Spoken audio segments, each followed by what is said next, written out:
everyone. Welcome to the Battlecode 2024 final tournament. Everybody give a round of applause for all the teams that were able to make it today.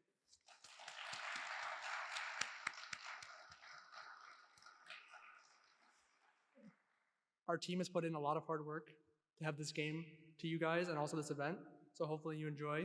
Same with our competitors. They've worked countless hours this last month to put together a bot that is the best duck of them all. All right. So some stats from this year. Okay, so this year we had over 400 teams with 800 competitors, including over 150 MIT competitors. We have flown in the top 16 teams for Battlecode who are with us tonight. And if you want to follow along on our bracket throughout the evening, we have a link here and also the QR code you can scan. Okay, and then a huge thank you also to our 2024 Battlecode sponsors. We have with us here tonight representatives from HRT and Spark. Hopefully you guys were able to see them earlier at the career fair and say hello to them. But also a huge thank you to all of our other sponsors who made tonight possible. And then last but not least, huge also thank you to our dev team who, through their hard work this past semester and year, made our game possible. Without their countless of hours, again, we would not have been able to have this game tonight for all of y'all to play.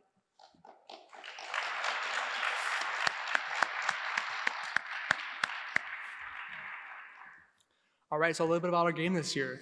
Our competitors obviously are already very familiar, but for everyone who's watching who's not familiar, our game is called Battlecode Bread Wars. Essentially, your team units are ducks, and each duck starts out as a plain normal duck, and through certain actions, they're able to specialize and gain mastery in their own different abilities. So we have the red duck on top, who, after attacking the other opponents, gains mastery.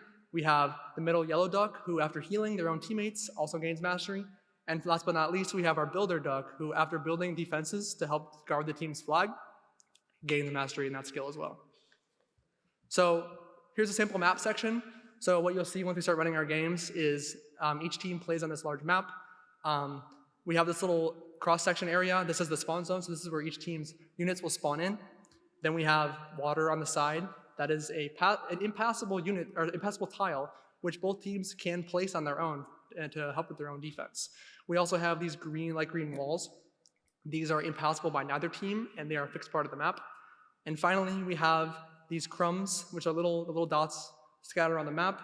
These are units which you need to build your own traps and defenses, and so you pick these up with your ducks, and they help you build. Finally, so the main objective of the game is that your flags need to be guarded, and enemy flags need to be stolen. So here's an example of when a duck is picking up an enemy flag. There's a pretty large indicator so you can see who is carrying the flag at any time. Essentially, the way the game is set up is the first 200 rounds, the team is set up for defense, and then after that, the siege starts. After the siege starts, only the enemy team can only pick up your flag. So once you see that, you know which team is being picked up. And finally, we can manipulate the map, which affect movement and provide defensive strategies. So here we can see some traps. The bottom circle of frogs, those are explosive traps, so when a unit walks over them, they will blow up and deal damage. The middle traps are the stun traps, so when the enemy walks on them, they will stun for a certain amount of rounds and they can't perform any movements or actions.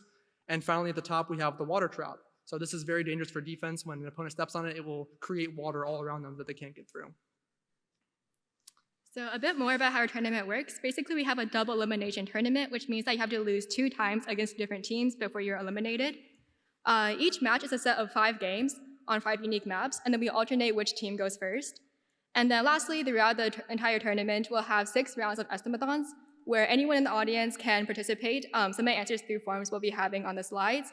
And if you get the closest answer, we will give you $34.80, and also one of these duck plushies.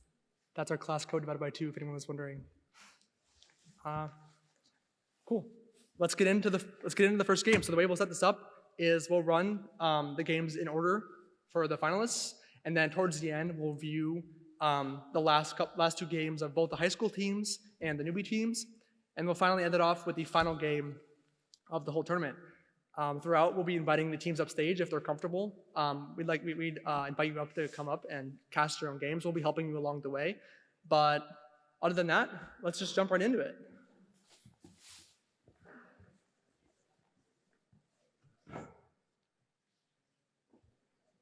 right. All right. First up, Gone Sharking versus Pat. Please come up to the stage and give them a round of applause.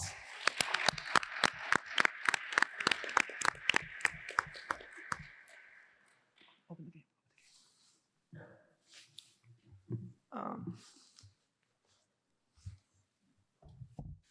Yeah, I think Gone Sharking, I think you guys are on the white side.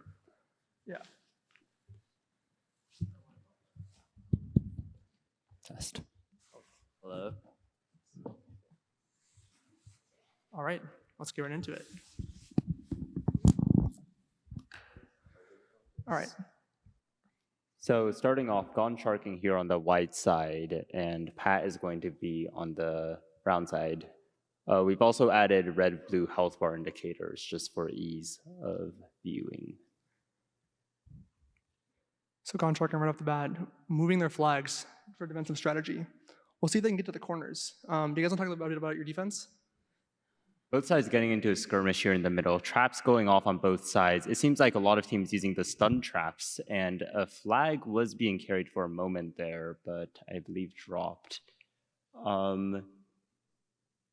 It seems like Gone Sharking launching an offense into this bottom side of the map while just sort of maintaining this offensive on the top side as well, while layering these stun traps in the middle.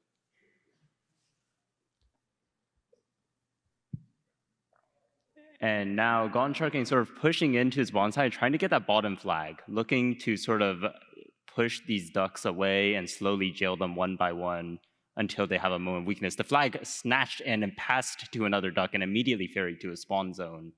Very efficient from Gone Sharking. Now one flag left for Pat, just that middle flag that they need to defend, and immediately taken. Can Pat return it? But no, Gone Sharking just running away with it and immediately capturing the first game.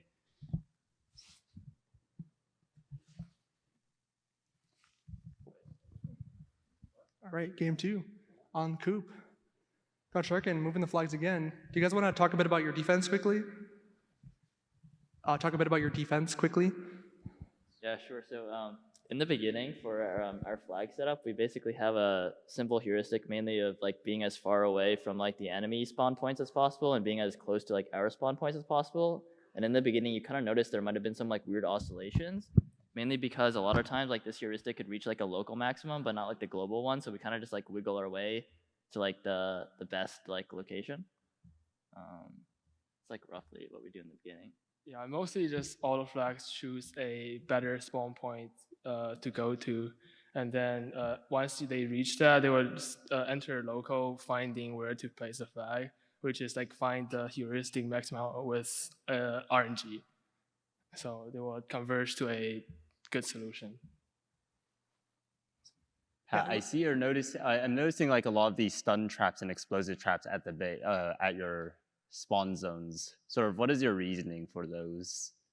Yeah, so we only use stun traps in micro for the most part. We, whenever we're pathing or stepping backwards in an attack, and there are people nearby, we use a stun trap to see if we can catch them coming towards us too fast. That's going to be the second game to Gone Sharking here. Now onto a smaller map here, ground control. Spawn zones really close to each other. We'll see how the two teams handle that. Gone Sharking moving all of their flags to these really defended areas, actually. Much harder to push onto some of these flags. Yeah, also using water traps. We haven't seen a lot of water traps in some top Immediate skirmish, a flag taken already. And now, actually 2 flags taken. I believe the right flag was also snatched away instantly. And now a defense in the middle here, looking to defend that last flag. Stun traps and explosive traps set up, but Gone Sharking is just slowly pushing in. Also a left spawn zone here, very well defended, but the flag snatched away. Yeah, strong attack performance. Congratulations, Gone Sharking, for taking this first game. Yeah.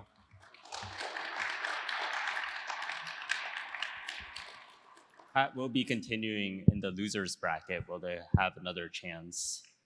All Meanwhile, right. Gone Sharking would be advancing. Now for game 2, we'd like to welcome placeholder name and Baby Ducks to the stage. Give them a round of applause as well.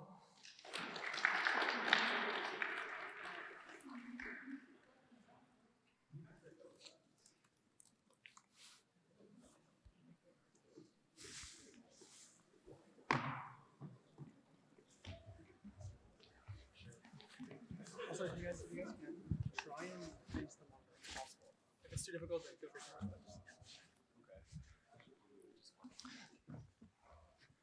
All right, let's get right into it. Starting again on blast off. Placeholder name pretty once again open moving their map. flags. Yeah, Similar not a defensive lot strategy. of terrain between these spawn zones. We see that familiar diagonal pattern that we saw. Do you guys want to talk a little bit about how that helps you? What? The diagonal pattern? Oh, we just copied what we saw from other teams. Power's influence continues to run strong. And the bottom flag taken away from Baby Ducks, as well as the top flag. Now the middle flag being passed over, but they are ducks behind, but no defense to be mustered here. A very swift first match. But Coop, a larger map should be much harder to reach these spawn zones. Much harder to actually navigate backwards as well, especially with this water and this wall in the middle. Yeah, especially with those bottom ones, this very tight opening right there. We'll see how. Looks like there's an attack. instant push on the top side from placeholder name. A lot of those ducks clustered, but Baby Ducks a counterattack in the middle, snatching a flag. Maybe it can be delivered back. Lots of skirmishes going on. The flag tossed and sort of left behind. Absolute Now, trap spam at the top there. Baby Duck's going to be unable to push through that spawn zone, most likely. Yeah, placeholder name like accumulating around 30 of their ducks in that top push, just immediately pushing in and getting that flag for free. The bottom flag almost taken away from Baby Ducks, but not quite. An excellent defense from placeholder name. And look at placeholder name. They're just defending these flags so well. Baby Ducks is able to snatch these flags over and over, but the counterattack and the skirmish to reclaim the flags is so intense. But one flag has been taken from Baby Ducks. They're going to have to look to strike back here. And that bottom flag, not sure what's going on with it. Seems like the duck is a little stuck in that single tile pathway. Oops. Yeah, completely He'll stuck get in the its bottom way there there. eventually, but in the meanwhile, placeholder name sort of just stalling on this bottom side. Baby Ducks is also getting into this bottom side, returns their flag to the rightful location. They're not so. Now with the game tied up, Baby Ducks moving in at the top could be a big advantage if they can capture that flag and be up by one. A push in the middle, and the flag snatched away instantly. No defense at all, but now a counterattack, and the flag is able to be reclaimed on its way back. But now a counterattack on the top side will be taking the flag, and the flag will be taken back with no defense there. A really close game, both teams trading these flags so evenly. One flag left on each side, I believe. And it's all gonna come down to this bottom side of the map. Baby Ducks is holding such a strong defense here. Placeholder name actually trying to infiltrate a little on this bottom side, but now a flag being taken away, sort of juggled a little, not really sure where that robot was going, but it certainly didn't make it back home. And it looks like it'll be a 2,000 round tiebreak. And now, once again, on this smaller map, ground control. Immediate skirmish here in the middle, and a flag snatched away from the Baby Ducks instantly on the right side. All of them grouping their, actually another flag taken away on the left, but immediately returned. I've seen some water trap defense from Baby Ducks. Do you guys want to talk about your water trap usage a little bit? Yeah, so our water traps, basically whenever a duck is retreating for any reason, it'll place a water trap with 50% probability. That's it. Otherwise it uses stun traps always. Retreating is defined pretty aggressively to only retreat, only when you're being outnumbered by a factor of 2 or so. Do you do that?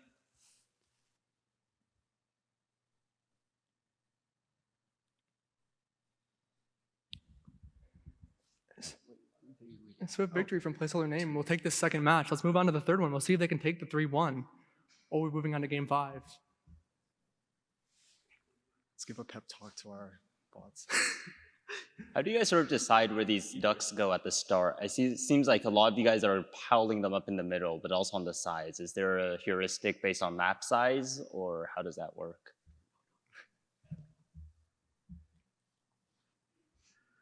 What was the question? Sort of where do you decide where these ducks start in the very start? Do they sort of go towards the center or towards the edges? First they explore randomly, then they go to the dam. Wherever they see a dam, they just go there. I think this is an opportunity for go.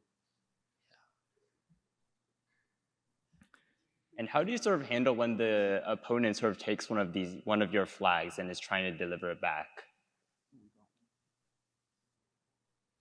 At some points, our bot would chase after them. I'm not sure to what extent that code is currently turned on. So the answer is either we send some fraction of our army just towards the enemy flag carrier or nothing. And also a pretty interesting back and forth with the water here and the traps here as well, especially with this very bumpy terrain on this left side. You guys sort of pick the trap locations and the water locations based on sort of how enclosed their surrounding terrain is, or do you simply just place them as you're pushing back and forth? We place traps only whenever there's at least 3 enemy ducks that could potentially step on it next turn. I don't think it actually depends on the terrain itself. Yeah, neither team really getting ahead here. We'll see. It might come down to a level tiebreaker as we approach the end of the Only game. a 100 round remaining. The tiebreak is about to hit here in 2,000 rounds. Hard to tell who exactly is up right now. It looks like maybe Ducks might be up, and they are taking this 4th game. We're moving on to game 5 on Fountain. It's going to be the 2nd round taken by a tiebreaker. Both these teams really good at defending, and we get these really long games. These tiebreaks really mattering here. Tons of trap spam right at the dam. Doesn't seem like it'd be affecting Baby Ducks too much though. A push going in the middle here, but it's very well defended. This water grid is actually doing a lot of work, making it very hard to enter that area, especially with traps sort of littered around this place.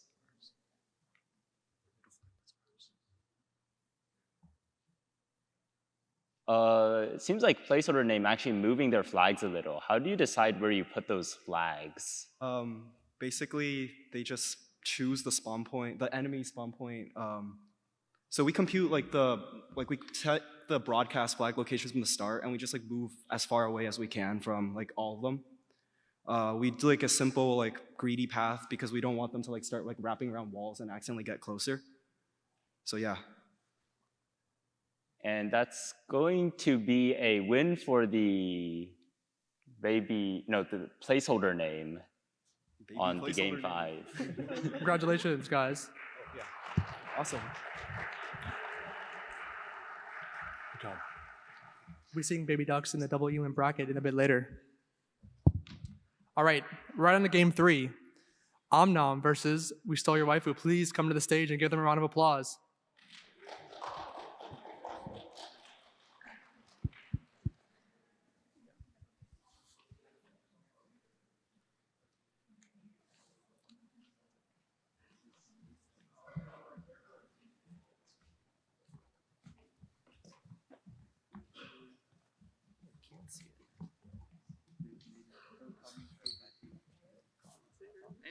All right, let's get right into it.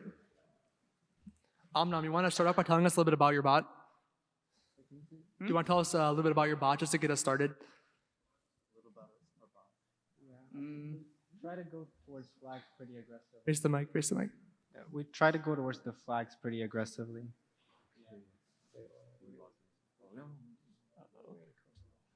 A lot of traps here being placed down by Omnom here, especially in this middle. Do you just sort of try to place traps in the middle where you think there will be a lot of traffic, or? Oh, what?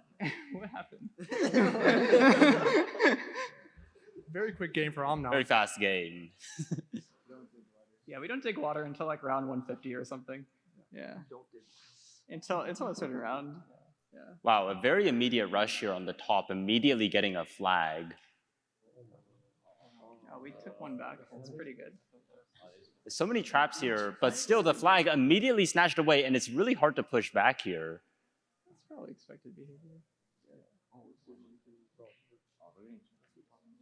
Oh, we got it. And the last flag now being ferried back. Can it be defended? There are no ducks in the area. A bit of a pathfinding struggle here as we enter the crowd. Please make it. Okay. Yeah, Omnom with a massive crumb advantage, just trap spamming everywhere. Can make it impossible for Waifu to pass through, and they'll take that match very quickly. How do you guys sort of handle the different map sizes? Yeah, we actually don't change your code at all for the different map sizes. Emergent behavior. Yeah, a really strong front of traps being built up here by Omnom, just sort of placing these stun traps everywhere they go. And it's so hard for We Stole Your Waifu to sort of push back into the middle here. Omnom's taking that game super quickly. Congratulations, guys. Congratulations to Omnom for the very convincing victory. Yeah. It's just like he choose four.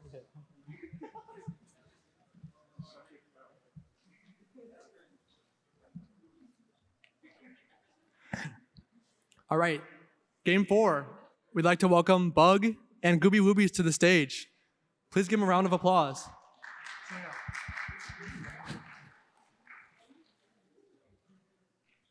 For our competitors, try facing towards the mic and the screen in the front. It's Yeah. Screen, bro. Yeah, Oh, because the light's facing it. That's I guess so. Yeah, we can watch it on there. All right, let's get right into it.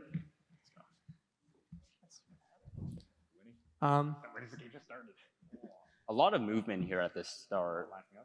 Bug with the water trap defense. You want to tell us a little bit about how you guys handle your water trap defense? Yeah, so I think it was during sprint 1, we copied gun sharking, basically. Do you think that water the water traps trap, are yeah. underrated? It's really small. Okay. We got two. Wait, no. Oh, no, it's 2-1 close. We still have oh, wait. Come on, Gooby. Can we just, facing the monitor in the Okay, front we would got be a bit more a flag. convenient. Okay. One flag each. Yeah, both team down to one flag. We'll see who can defend for the longest. Looks like Gooby Woobies on the defensive right now. No, we're killing a lot. Okay. Yeah, Bug just absolutely dominating on the bottom side, capturing that final flag and will take the first match of the game. It's close. It's close. That was close, wow. Right, game Oh, 2. could both teams face towards the audience? There is a camera this way, so Ace?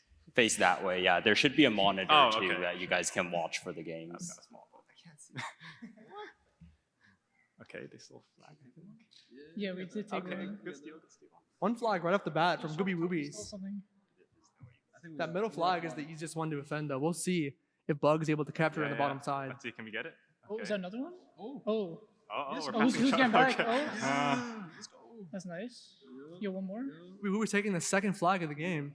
Yeah, it looks like Bug prioritizing getting this map control really heavily.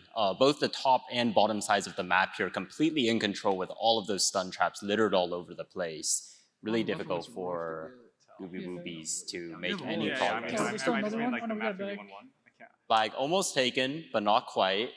Bug now Oh, down still the 2 middle one, though. flags, looking to take that flag back. Can it make it back? Hang on, levels. And it manages, Oh, there- it almost manages to get back. Oh, there. That last crown in the bottom left really making it difficult for competitors. Oh, winning, never mind. Bug surrounding on the right side. Now of the Bug bottom. is really going to need 1800. 200 rounds left. They're really going to No, need to oh, grab no. one flag for this tiebreak. One flag taken away. Now the tiebreak is coming in at 100 rounds. If somebody could take a flag in these rounds, it will be game deciding, or Looks like it will Bug go is down ahead on to levels the- right now. They'll probably win in this tiebreaker unless Gooby Woobies can come in just in time. Okay, and wow, Bug that's will so win on the close. tiebreakers. Bug winning Oh on my the God. tiebreak. Close, man. I'm getting heart attacks. Bro, what's going on? All right, game 3. What are these games? We'll see if Gooby Woobies can come back, or I'm not. Okay. Or sorry, Bug Small will take map. 3-0. Michael, we're gonna get a screwed up, Michael. Back on the smaller map. Right, one flag taken right off the A bat lot from of both teams. skirmishing. Flag immediately taken by Gooby Woobies. Now 1-2 on the flags. Bug once again on the back foot, but we've seen them recover in just in the last game. But a really strong push here and a counter push. Crazy. Stun traps all over the place. Once again, so hard for Gooby Woobies to make any progress here. Yeah. And now another goes flag second just one. methodically taken away. They're going to look to defend this right flag now. But it's slowly pushing forwards, and that left flag is just so far out of reach. Yeah. Taken away and snatched Yeah. away. Bug will take this at 3-0. Congratulations, Bug. Good job, guys. Good job. You guys got a bigger lead. Yeah, You good got scared micro. me. The micro's nice, man. All right. All right, now it's time for our first audience minigame. We'll be doing an estimathon, as we mentioned tonight. Can we get the slideshow? Awesome. All right.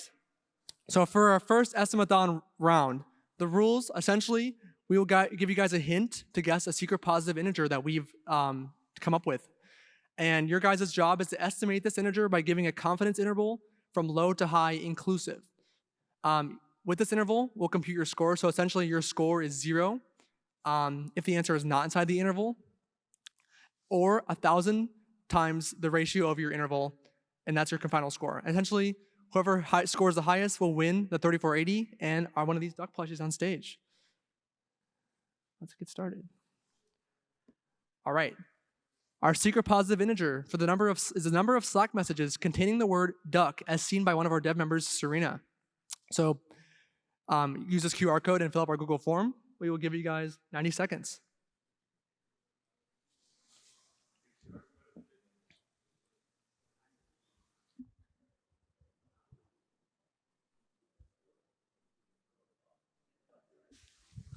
Oh, you can also just go to the link tinyurl.com/bc24estimation if the QR code is a little bit difficult to scan.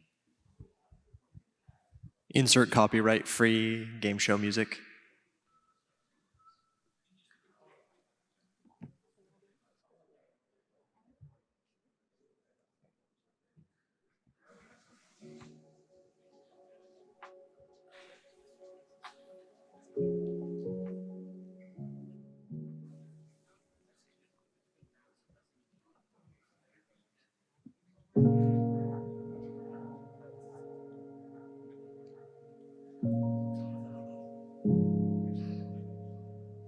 Get those answers in, everyone. Just 30 seconds left. 30 seconds. To duck or not to duck? That is the question. Actually, the question is the question on screen.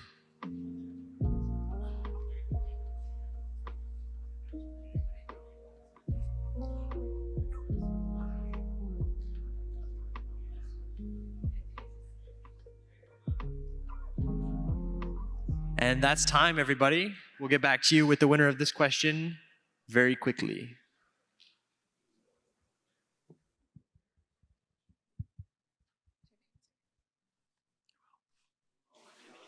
The answer is 75 Slack messages containing the word duck as seen by Serena. So you should have some idea of how good you did and whether you have a chance to win this question. Estimathon 1 winner, Carlos Huang with a score of 250. Congratulations. Do you want to come up or we can come to you? Okay. Yeah, come up. We bestow upon you a duck.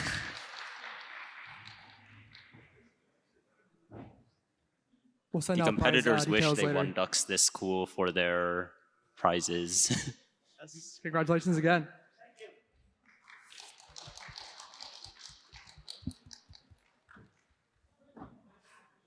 All right, back to our regularly scheduled program. Let's start off right away with our 5th game of the series. First up, we have Don't Eat My Non-Orientable Shapes versus Hadoop. Please come up to the stage and give them a round of applause.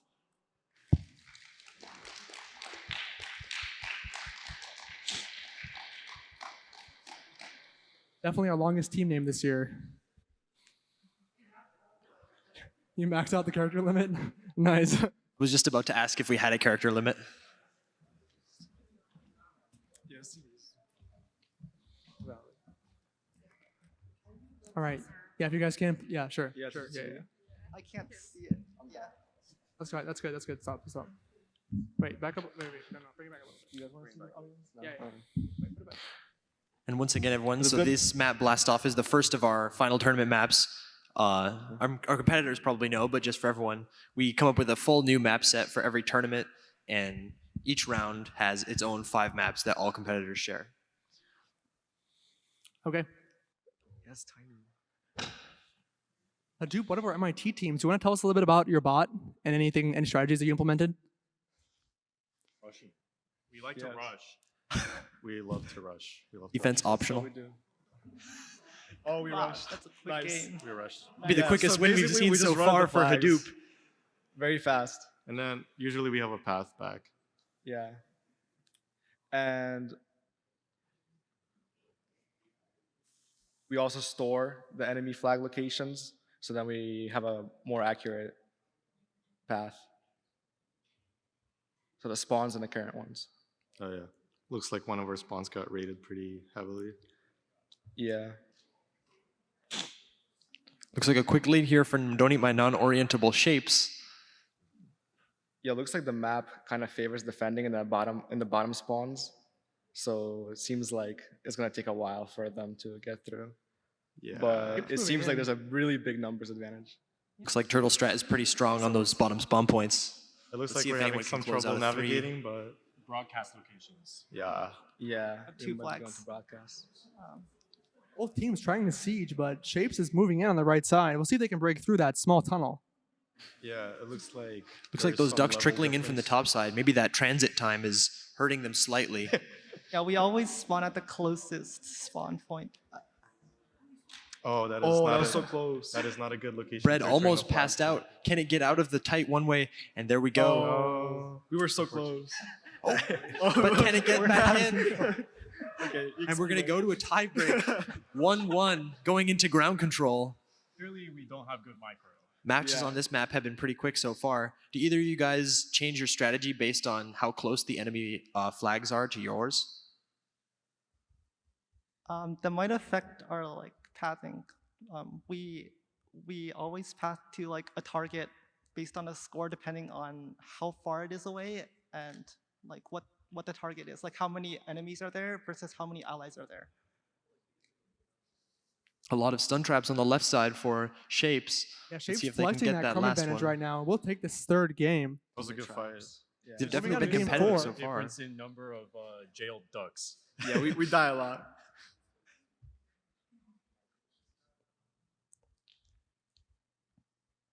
Lots of skirmishing in the middle right now. Hadoop seems to be moving in on the top side, though. Might be able to get that middle flag, but Shape's putting up a pretty formidable defense. Looks pretty stalemated on the left side. Maybe a lead for Shapes just in the number of ducks out of jail. Looks like a lot of Shapes Hadoop counter ducks in pushing, jail. taking that first flag of the game. Moving in completely on the left side. Takes the second flag and brings it all the way home, leaving Hadoop down to their last flag. Last flag moving back toward the spawn zone now, and that's going to be a 3-1 Shapes. win for Shapes. Congratulations, guys. Thank you guys. We'll see Hadoop in the second chance them. And that's our first 2 quarterfinals in the winner bracket set. All right, next game, we'd like to invite Postmodernism and Wololo onto the stage. Give it up for those teams.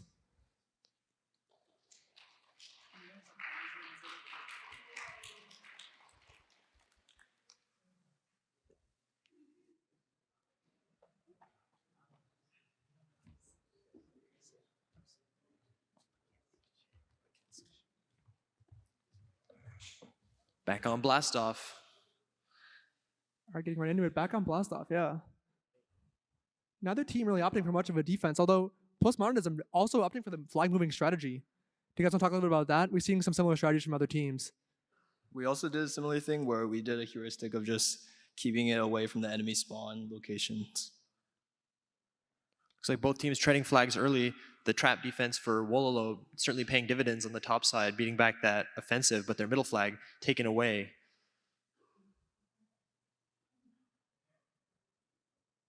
Yeah, Postmodernism, there's a very strong offense, able to get the 3 flags right away. Just a 1 bread difference, though. Definitely a competitive first map.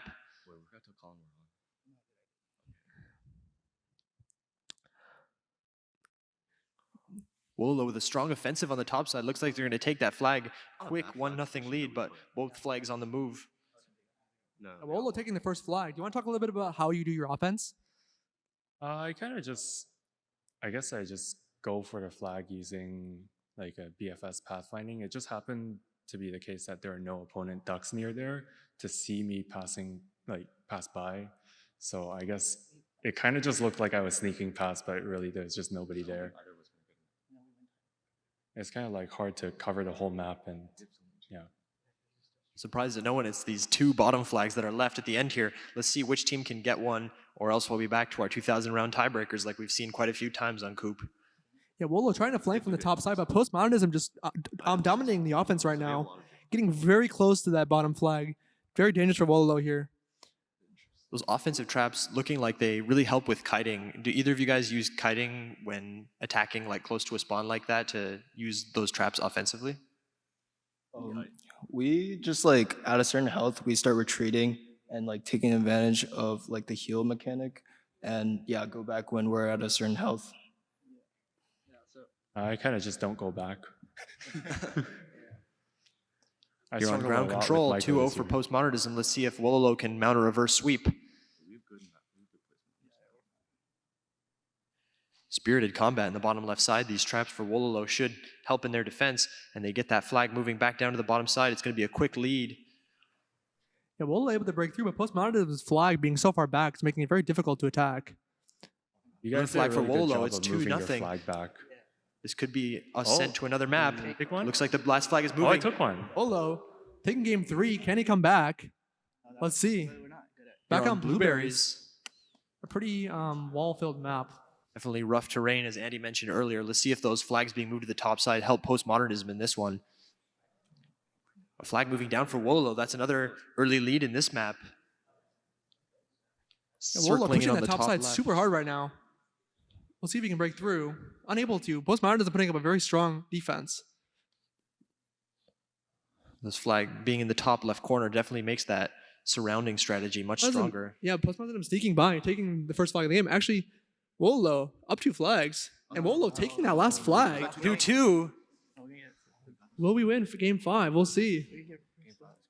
Not our first game 5 so far, but definitely not too many of them. So let's see who wins here. It could be a reverse sweep, could be a clutch finish. That tight pathway on the top right being cleaned out slightly. The Ducks trapped in the water trap, but eventually able to escape. Caught on the way back. It's still no flag captured for either team. Yeah, postmodernism placing down some water traps on defense as they go through. Wololo getting stuck, but able to break through with their attacking Ducks. Another team able to capture a flag quite yet. Looks like postmodernism is doing pretty well in the level economy right now, reaching level 6 healers. Wololo finally got that top flag, but 2 coming back for postmodernism. It's a 2-1 lead for postmodernism. Can they get this top flag returned, or will the counterattackers for Wololo? And they return it to the base, but that's not all. Another attack in the top side. Now Wololo's turn to push forward. Oh, no. And postmodernism That's the caught on last the wall, flag. but they will pathfind back Congratulations, postmodernism. around. Great job for both teams there.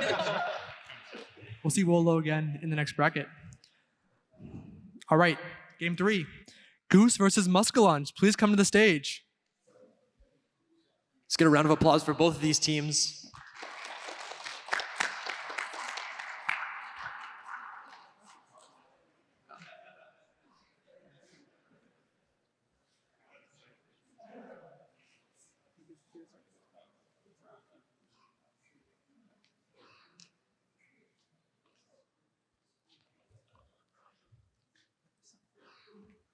Goose, how do you approach exploring your half of the map at the start of each match, basically?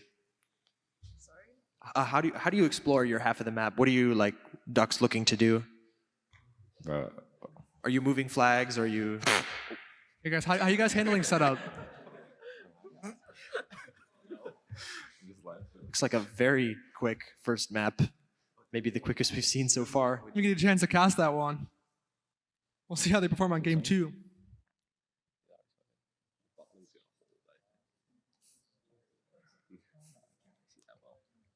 Muscalunge pushing on the left side.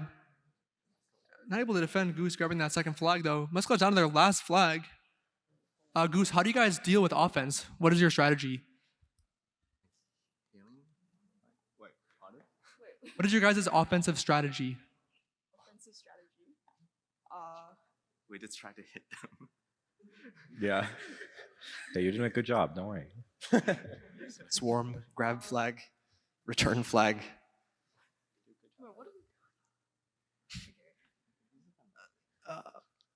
Looks like Muscalunge, do you guys want to jump in for offensive strategy? I don't know. What's our offensive strategy? Yeah, we just go for the nearest flag. Pretty advanced. Yeah. And our pathfinding's not super great, as you might be able to tell. But don't worry about that. You know, actually, the Muscalunge eats ducks. It's a fish from Wisconsin, state fish. The more you know. I We'll found see that if out the last fish night. can take a reverse sweep here, or if I mean, Goose I will guess take the third fish aren't game. good as ducks, apparently, but That's one flag Taking the return first for Goose flag. right away. A second. no. There's a look. third. Quick work on the small Goose with the map. Let's swift hear it for victory. both these Congratulations. teams. All right, for our last game of the Octo Final, we have Camel Case versus It's a Trap. Can we get It's a Trap on stage, please? We have Camel Case live on Zoom as well, so give everyone a round of applause. Round of applause, everyone.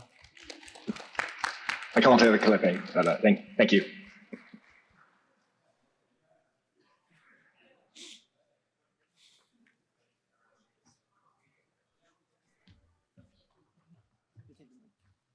All right, getting started right away. Other team with much of a setup-based defense. Sorry, what was the question? Just oh, okay. Two flags captured right off the bat for Camel Case, bringing back towards the spawns. Tons of stun traps in the middle from Camel Case, making it very difficult for It's a Trap to push through. Taking another flag though, It's a Trap down their last flag. How do you guys handle defense? We don't defend. There's like almost no defense. We kind of just like hope that like we intercept them like on the way back. Yeah, if we see the flag moving away, there's a chance they'll go chase it. Usually we don't and let it run away. Yeah, I do the same thing. Camel Case's Doug's like bugging out. I'm not sure what's going on there. Over there. Both teams carrying a flag though. One wide pathway is definitely being a challenge for returning the flags here on Coop. I think the major like just in challenges. general, like our lore with Camel Case is like the entire season we went like 0-9, 0-10, like 1-9, 0-10 with them, and then like we made that one push like around like our qualifiers and we like upset them. So that was the only time we'll ever obviously- beat them, Yeah, by this is the the way. only time we'll ever beat them. Oh, we took map off. Taking the 1-1 second here. game. On to ground control. Let's do what Those happens. ducks really want those crumbs in the top left. Yeah, this Quick one, flag this pickup one for is, Camel Case. Not looking so good. And another. All combat down in the bottom right now. I made some last minute changes to make it more aggressive, so that seems to work. On to game 4. Much quicker map than usual on ground control. A push now into the bottom side for Camel Case. And they're going to take that flag. We definitely tried like a lot of like janky stuff, but I think like when we actually like tested it, like never worked. So Yeah, every time we place water down, we just do worse because we don't know what to do with the water. Strong offensive on the bottom side. Camel Case pushing into that spawn zone and is able to take this flag, taking the final flag of the game, and will win. Congratulations, Camel Case. Thank you. Just like that, our last quarterfinal set for the winner's bracket. All right, on to our second audience minigame.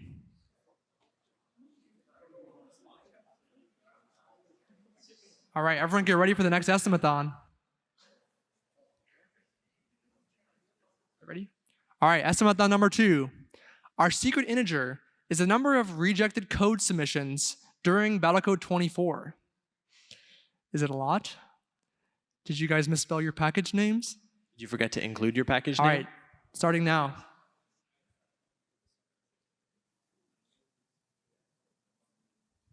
"90 seconds once again.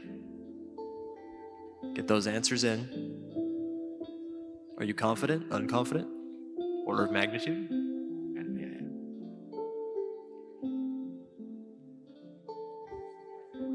Are you sure there was a rejected code submission? Trick question, there has to be because it's a positive integer.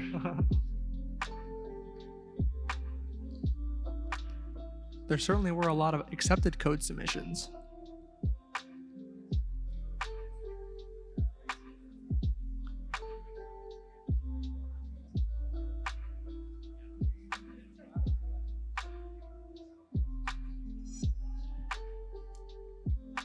Did you remember previous Estimathon questions and upload 1,000 rejected code submissions to get the order of magnitude correct? 30 seconds now left, everyone. 30 seconds.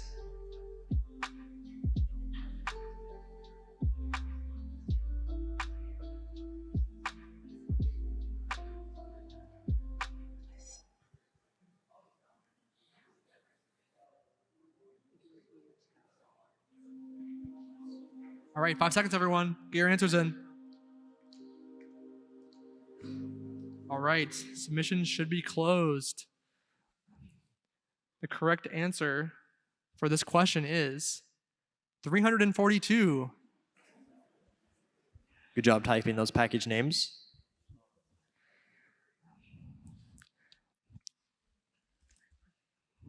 All right, and the winner of this estimathon is Satvik Lala with a score of 916. Congratulations.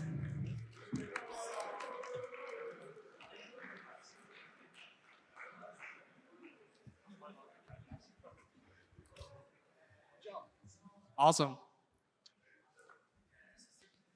All right, on to our next games. We'll be pulling from the second bracket right now, seeing some familiar teams. Starting off with Pat versus Baby Ducks. Please come back up to the stage.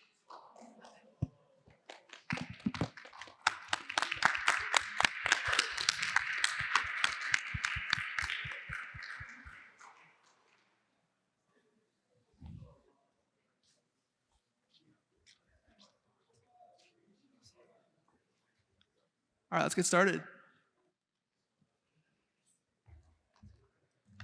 On a new map now, Minowski. Pretty big with lots of curvature. We'll see how the pathfinding goes on this map. Do any of you guys have some interesting pathfinding strategies that you do? Well, on the last day before final submission, I rewrote my entire pathfinding to do a fully global pathfinding, which might work.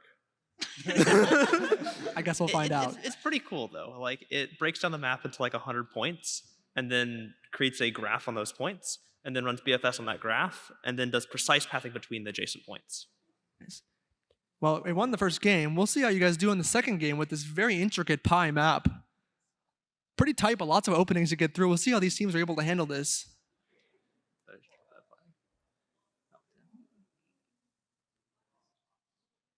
Whoa, that was fast. Quick game for Baby Ducks. Pathfinding is pulling through.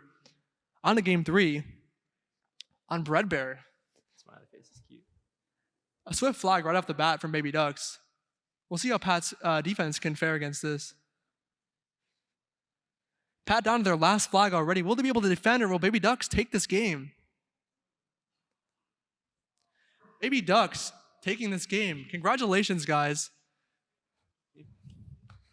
Pat, we have a award for you. There. Something's coming out. Congratulations, Pat. Making...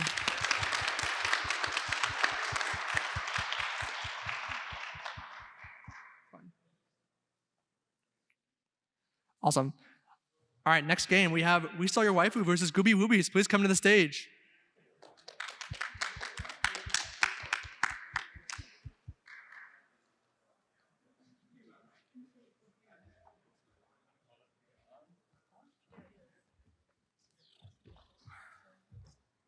All right.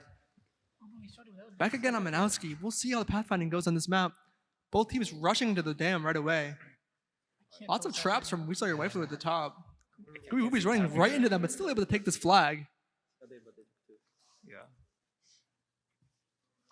Dude, this screen is so small. Fierce battle going on in the middle right now. Oh, come on. The Waifu moving in on the bottom side, taking that second flag. Do you guys have any interesting attack strategies that you guys do?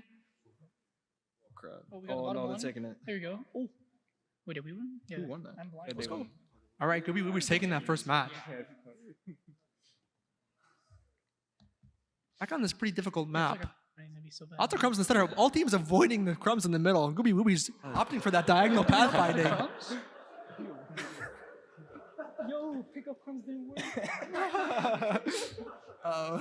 They're supposed to pick up the crumbs. Don't worry about that. We're good. We're They're good. supposed to pick up the crumbs, bro. Hey, it worked out. It was working out. It's working out. Yeah, Waifu just sweeping up all those crumbs in the middle there, putting him at a big trap advantage.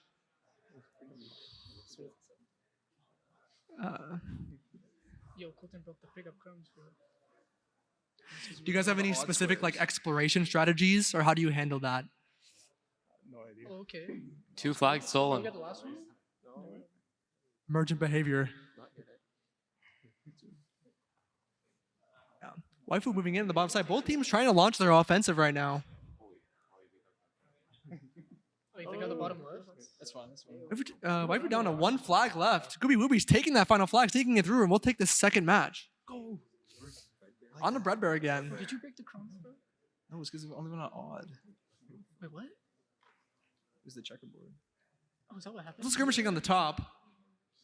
Waifu surrounding Gooby Wooby's defense, but not able to make it quite far. It gets taken out. Oh.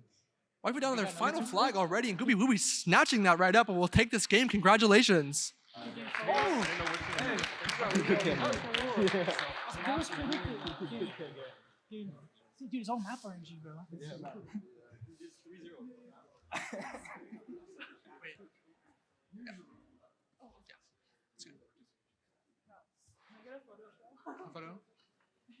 All right, while they're setting up, let's get our next team on the stage. Hadoop versus Wololo. Please come up to the stage.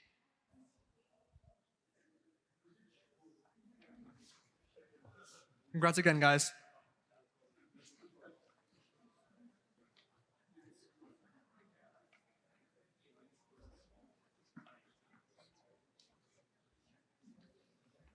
All right, let's get started.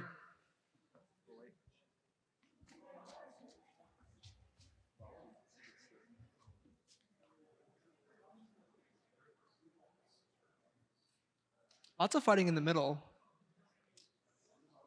Hadoop, or Wololo taking the first game super swiftly with a 3 flag capture, moving us directly onto Pi. We'll see how these teams pathfinding fare on this map.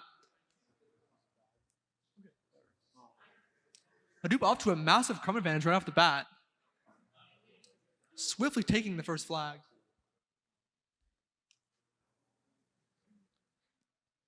Seems our bug nav is a little buggy. Bug nav lives up to its name, I suppose. Wololo out with the sieging though, right in the middle, but gets taken out with Hadoop's defense. How many flags do you guys have left? I can't see because of the ducks on top of it. I think it's 1-1. No, 2. Hadoop down to their last flag. Wololo's showing a strong offense in this game. Wololo, though, once again, taking this game, capturing all 3 flags. We'll see if he can take a 3-0 victory or if Hadoop will come back. Back on Bread Bear. Well, my ducks are not supposed to sit on top of the flag over there. That's sort of weird.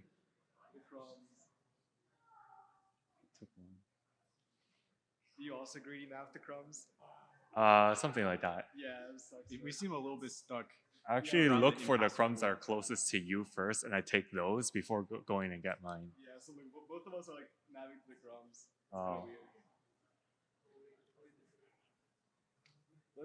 We're already down to 1 flag in each team. Both teams desperately trying to defend their last flag. Wololo putting up a strong defense, but Hadoop does not stop sieging them from the bottom there. Where's your last flag? Second global upgrade coming in right now. Wololo counter pushing to that flag, but just not able to make it quite far enough. Hadoop's defense strong. Tons of I traps think in the I'm middle stuck there. around the eye because there's a crumb there. Hadoop tries to that I'm stick trying that get. flag, but doesn't quite make it through. Tries again, just does not quite make it through. And capture upgrade second, to be honest. Yeah, capture upgrade. That We've would've seen really some helped value, us. but not in these games. And Hadoop sneaking the final flag through, actually taking the 3rd game. Moving on to game 4, Razzle Dazzle. A pretty open map with some elements in the middle.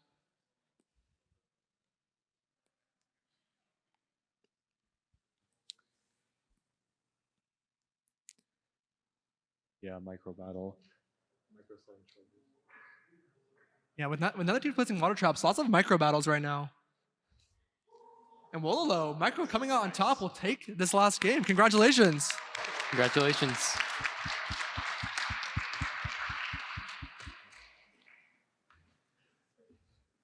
All right, next up, Muskalunge versus It's a Trap. Please come to the stage. Okay, yeah. Make sure you guys face the audience if possible. Congrats again.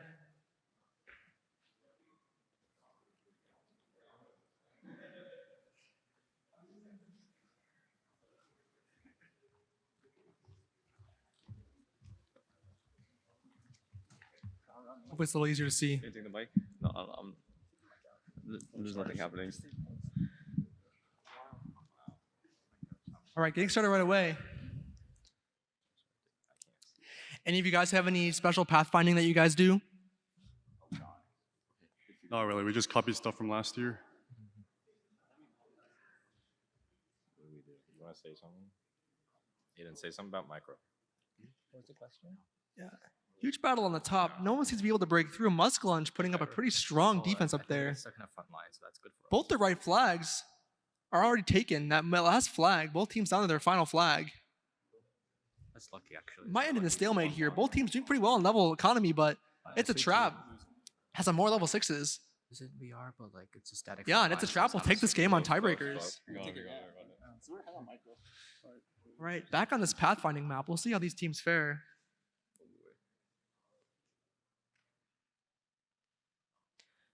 Musklunge up to a massive crumb advantage, placing traps absolutely everywhere in the middle. It's a trap sneaking that flag past. Down to their last flag though. Oh, but they're coming back. Tying up the game. Both teams down to their final flag. Close game. Oh, yes. Very close game. What if it's tiebreaker again? It's a trap, trying to siege up to the top, but Musklunge putting up a pretty strong defense right now. Neither teams have any level 6 ducks though, so we'll see how the attacks can go. Crumb-wise, oh, we're tied for crumbs. There's some more crumbs. Looks like both flags are heavily defended by traps. Yeah. It's a trap. Might be able to steal this one. Wait, are those ours? Pretty difficult to get to the back there. We might see another tiebreaker game. It looks like it's a trap once again. Wins on level tiebreakers. Look, ready? We'll see how they do on Breadbear. Tiebreakers. This is where it comes in. Let's see. Oh, we lost it. Those intense spawn zones are posing a bit of a challenge. Both teams taking flags right away. Musklunge out on their final flag. Can they defend it? Looks like it's a trap, carrying it back to their base, and we'll take this game 3-0. Congratulations, it's a trap. Good game. Close game. We got the close match. Close match.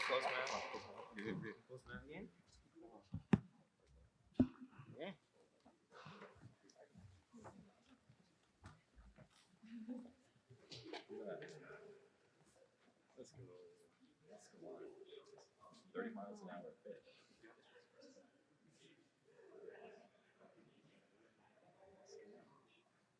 Thank you. All right. A brief intermission to thank our sponsors one more time. First up, HRT. HRT is one of our silver sponsors. Thank you once again. Hudson River Trading, HRT, brings a scientific approach to trading financial products. We have built one of the world's most sophisticated computing environments for research and development. Our researchers are at the forefront of innovation in the world of algorithmic trading. At HRT, we welcome a variety of expertise: mathematics and computer science, physics and engineering, media and tech. We value openness and transparency and celebrate great ideas from HRT veterans and new hires alike. At HRT, we're friends and colleagues, whether we are sharing a meal, playing the latest board game, or writing elegant code. Thanks again, HRT, for sponsoring this year's Battlecode.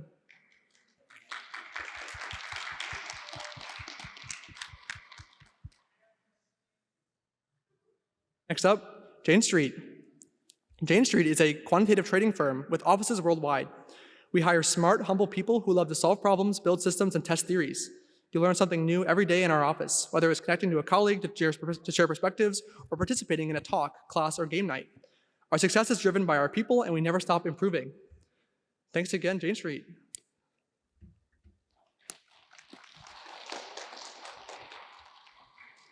Finally, Spark. We are creating a groundbreaking data science system for our next generation hedge fund. For over a decade, our outstanding people, many of whom have PhDs, have been developing the next generation of technologies, ideas, and strategies. We've been highly successful because of both our technically superior strategies and our brilliant people. We have a close-knit group distinguished by their interest in our shared success, half of whom are graduates from Harvard, MIT, and Cornell. We have experience with H-1B and green card sponsorship, and visa status is not a constraint. Thank you again, Spark, and all of our sponsors from this year. It would not be possible without them, so let's give one more round of applause for our sponsors.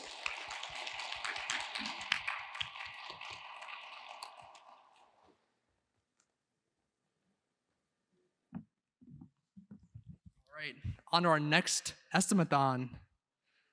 Everybody get ready. A duck is on the line here. Serious stakes. Could say it's almost worth as much as the next round. All right, here we go. Estimathon 3. Our secret integer is the highest Subway Surfers score obtained by a Battlecode dev. In the chance that no Battlecode devs have played Subway Surfer within the last few years, the answer is 0. Okay, 90 seconds starting now.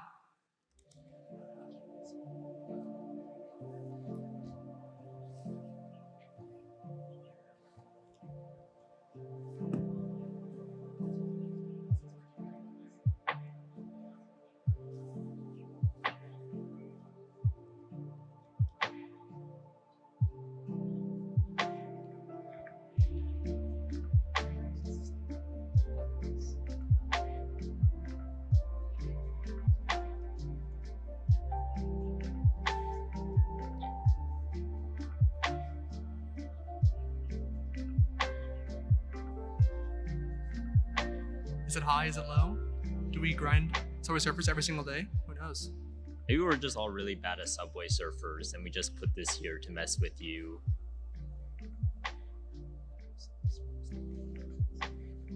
Or maybe we also just hold an internal dev competition for Subway Surfers. Who knows? Who here plays Subway Surfers? Anyone still? Okay, maybe just us. Also, 20 seconds left to submit your answers.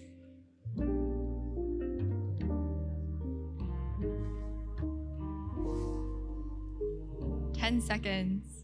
10, 9, 8, 7, 6, 5, 4, 3, 2, and 1. Get your submissions in, and they are closing now. So, do you guys think we scored very high? Very The low? answer is 8,550,635. This was obtained by Ian, who was sitting over there. And the prize will go to Colin Wong with a score of 700.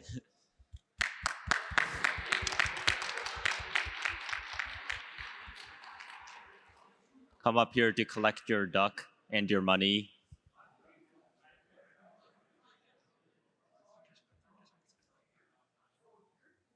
A safe catch. The duck gets home safely. For context, I believe this Subway Surfers run took over 90 minutes to complete. All right, up next is our winners quarterfinals. First up, we have Gone Sharkin and placeholder names. Can you two please come up to the stage?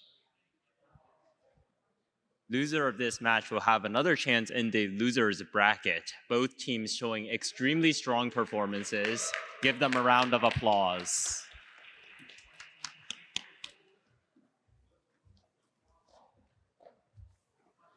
And starting off, once again on Minowski, we see immediate flag movement from Gone Sharking.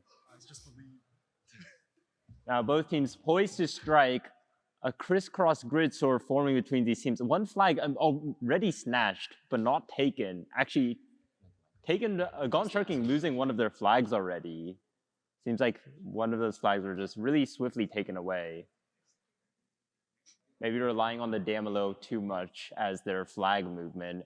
Two flags taken from placeholder name. We didn't get swept. They're gonna need to look to take one flag from Gone Sharking, but a strong offense is pushing in on this bottom side. Lots of traps here by Gone Sharking too. Really hard to actually enter. And Gone Sharking going to take the first match. Toothless. I wonder what this could be a reference to. You don't even know. Gone Sharking moving one of their flags into middle here. That's a bug. You want to talk about your flag placement strategies?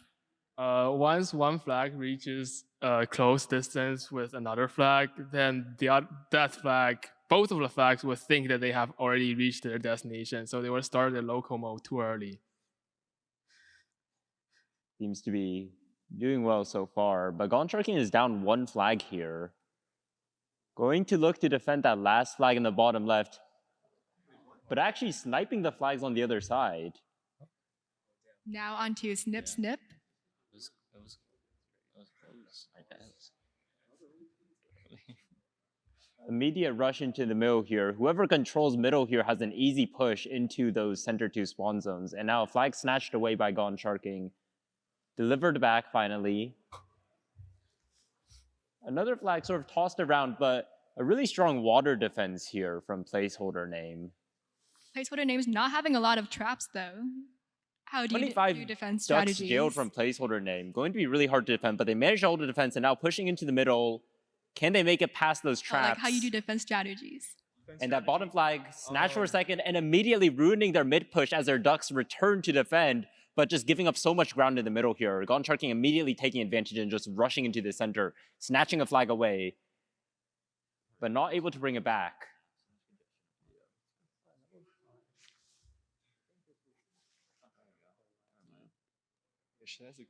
Oh yeah, placeholder names, defense strategies. So basically, if somebody sees another duck within a certain radius of the flag, they all just rush towards them. I mean, it didn't work apparently, but yeah. On Quick Sharkin will be 3-0 by taking Gone the set Sharkin. 3-0. Congratulations to Gone Sharkin.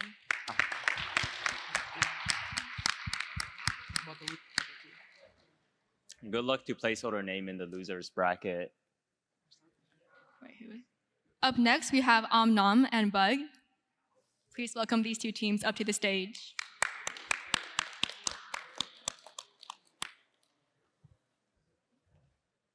Once again, starting on Manowski. A really big map here, but the spawn zones are quite open to each other. Not so much terrain between them.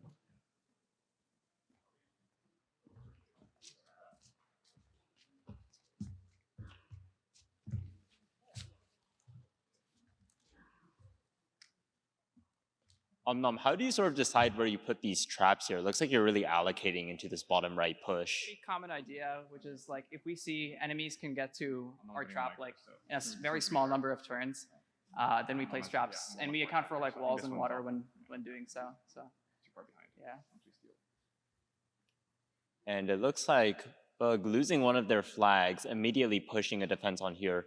Bug, you seem to be placing your traps in this crisscross formation. Who wins the first? Is that just so that it's harder for the enemies to sort of dodge where the traps are? What was your question? You seem to be placing a lot of your stun traps in this crisscross formation. Sort of, what's the reasoning behind that? For us? Because we figured that like if you place traps like too close to each other, then they could be triggered at the same time, which means you're wasting crumbs. Pretty clever way to sort of maximize your trap allocation. But look at all of these traps placed by Omnom just right outside the doorstep. Down to Toothless. We tried trap spacing too, but didn't really observe anything.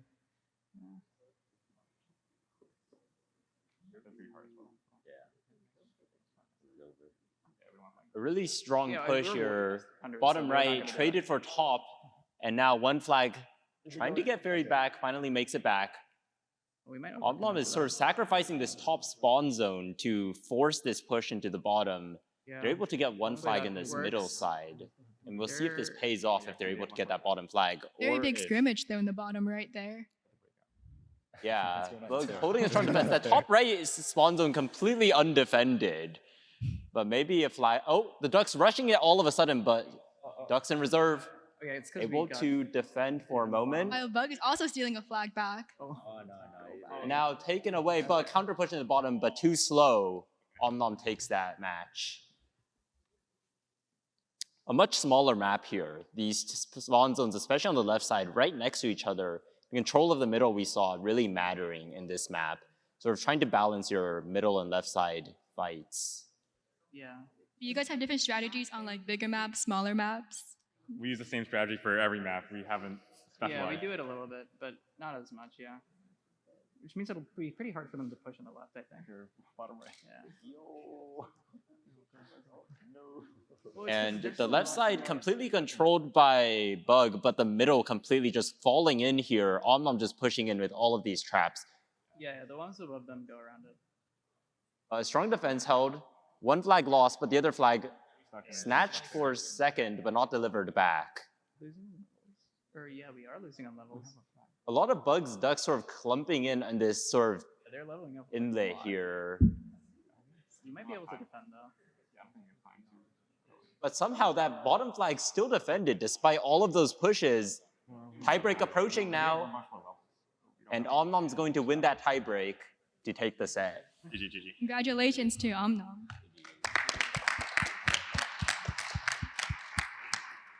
And best of luck to Bug in the losers bracket. Now we're going to be moving on to Don't Eat My Orientable Shapes, Non-Orientable Shapes, and Postmodernism.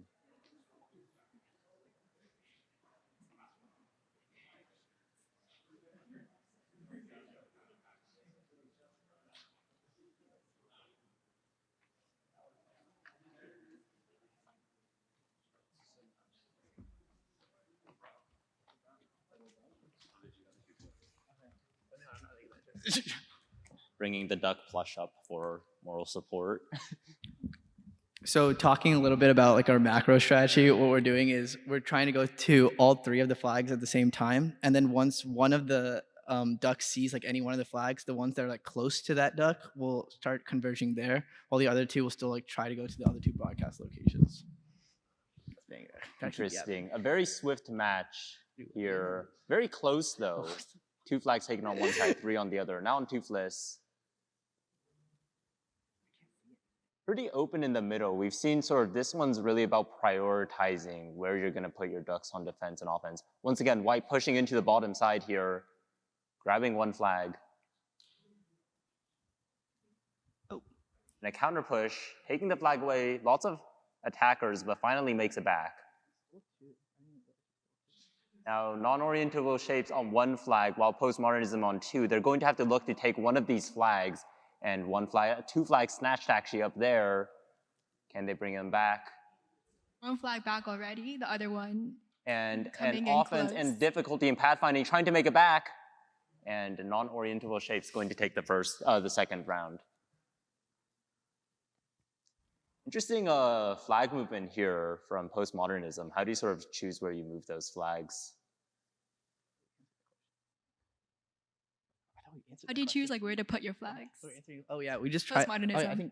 I think we answered this earlier, but like our idea is like we just try to move them as far from the enemy locations as possible, and then we just pick like a greedy spot from there, and then we sometimes try to put in like some divots and stuff like that. An interesting sort of flag juggling there in the middle. Now 1-1 on the flags. Whoever gets this last flag is going to win, but the last flag here is a little exposed. A push in, grabbing the flag, but not taking the safe route back quite yet. Stuck with pathfinding. Can it make it back? Oh no. But finally makes it over. But it's not. Yeah, we copied the strategy from Gone Sharkin, where they have a circle of ducks around to defend. But yeah, sometimes that makes our ducks get stuck. Congratulations to Don't Eat My Orientable Shapes, and we'll be seeing postmodernism in the next round, in the losers bracket. And now on to Goose versus Camel Case. Once again, Camel Case will be joining us online.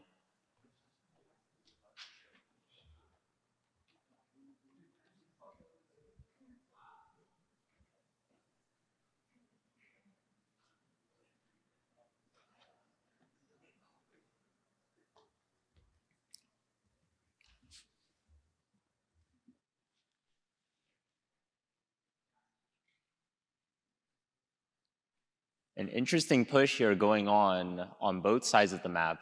Flags taken immediately. Camel Case losing 1 flag already. But now counter push and 2 flags stolen. Those ducks both carrying flags running into each other on their ways back. Not a lot of traps being built on this map. Certainly. Now 1-1. Camel Case and Goose both trying to hold the center and furthest flags away. A push in on that top side. Grabbing the flag, taking it back. Can it survive these attackers? And it's simply too swift. Getting back immediately.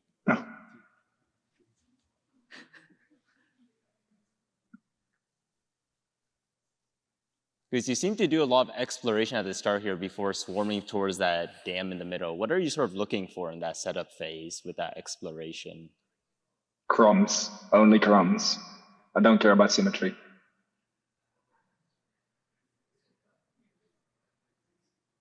And flags taken, 2 flags taken, and 3 now. Camel Case barely able to sort of take those flags back before Goose gets that last flag themselves. Both of these teams quite offensive in the way they're sort of trading flags here. Once again, one flag taken first on the right side here, but defended. Oh my god, a South Dog on the right side, bringing it back by itself. Attack there. And that's going to be pretty devastating for Camel Case, since now they're forced to sort of push into Goose and try to take these flags to win the tiebreak. Goose is just really holding a strong defense here. All 3 flags defended. Camel Case finally bursting in, but not able to grab the flag.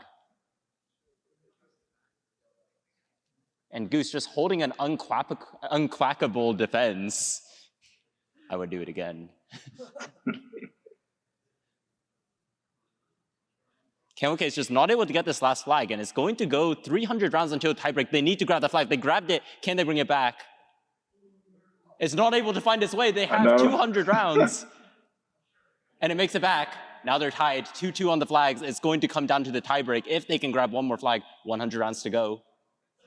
A push in, trying to get that last flag, and it's going to be going to Goose on the tiebreak.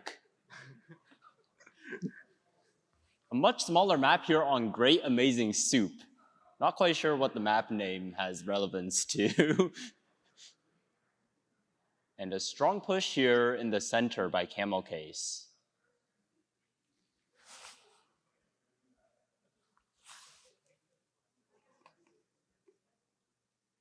Goose sort of just shifting that top left flag one tile over to the very corner. We'll see if that helps them out even the slightest here. A strong push and back and forth, ebbing and sort of pulling back and forth on each side. Now a counterattack by Goose. They're pushing in really close to these spawn zones. And now a counter push back. We're just seeing these teams fight it out in the center. A flag grabbed in the bottom side, delivered back safely. Goose now down 1 flag. They need to break this sort of stalemate going on in the center. But it looks like the stalemate is just continuing. Another 300 rounds. Goose needs to get 1 flag before this round end. Can they sort of push in that top right? An attempt, but not fast enough. Camel Case going to be taking the 4th match and taking the set. Congratulations to Camel Case. And we'll see Goose again in the losers bracket. Now moving on to a bonus round. Now moving on to our 4th estimathon.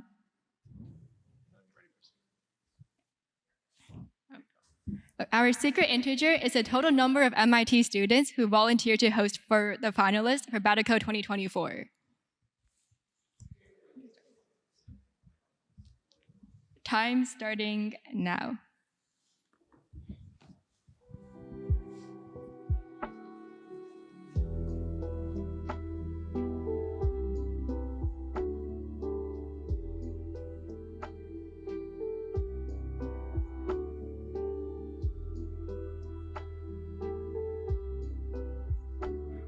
Reminder to everyone, when you come up on stage to watch your matches, we just moved the mics up for you, so if you can watch the TV screen, it really helps our broadcast. Thanks.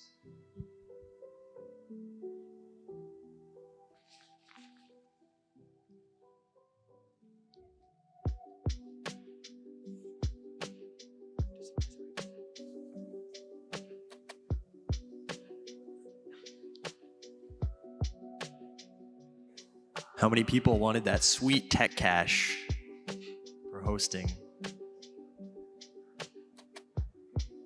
Did Evan host everyone in his dorm 30 room? seconds left. Did Evan build bunk beds in his dorm room to host our entire competitors? As a hint, we are giving $75 for the tech cash for a host, but also MIT is very small, so. 20 seconds left. Hint, Evan did not build bunk beds.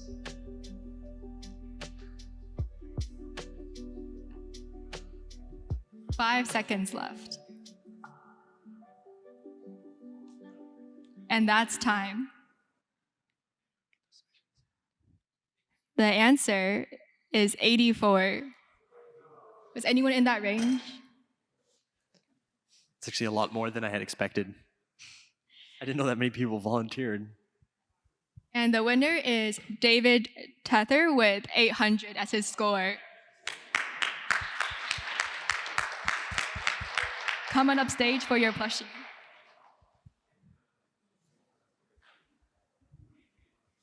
Congratulations on your newfound duck. He got it. He got it.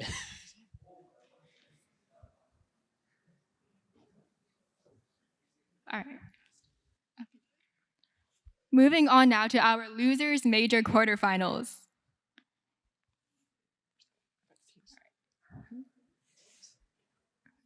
So first up, we have Goose and Baby Ducks. Please help welcome these two teams up to the stage. On Bed Wars 2. Everyone loved Bed Wars the first time around, so I decided to do it again with much more actual effort put into making it a playable map this time, so I hope you do enjoy. Both teams managing to pathfind into and join together their starting double spawn points. Quick capture for Goose on the top side. Baby Ducks answering right back on that near spawn zone. Goose having the characteristic traps on the four corners of the spawn zones. Do you want to talk about that and your defensive strategies? Like your traps on the corners of the spawn zones and like defensive strategies overall. In the spawn zone. Yeah, like the traps on the corners. Oh, wait. So yeah, so like when we're defending and we see like lots of enemies, we just like spam traps near our spawn zones, and that's it. Oh boy. I want to Phage. Intense fight on the top side. No team gaining the advantage at first, but Baby Ducks capturing two flags right away. The third on the move. Can they get it back safely to a spawn zone? And they do. Only 196 rounds into the combat period. These are some very watery maps. Teams trying to drill through the water and join their areas. Doesn't look like either team will do it in the first 200. Baby Ducks taking over in the middle. Baby Ducks, how do you decide how far to dig through water before the first 200 and after the first 200? We pretend like water is land. And if there's water in your way, then you should fill it. Because of this, we don't dig too much water in the first 150. But in combat, we assume that water is walls, and we'll never dig it or fill it. One flag stolen already by Goose going back.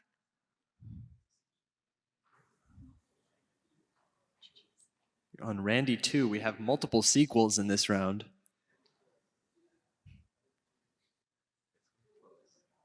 Two flags captured each. Baby Ducks is going to take it 3-1. Congrats, Baby Ducks. Congrats, Goose, on getting it this far. Let's get a big round of applause for both teams. A very close round there, closer than the 3-1 would have you believe.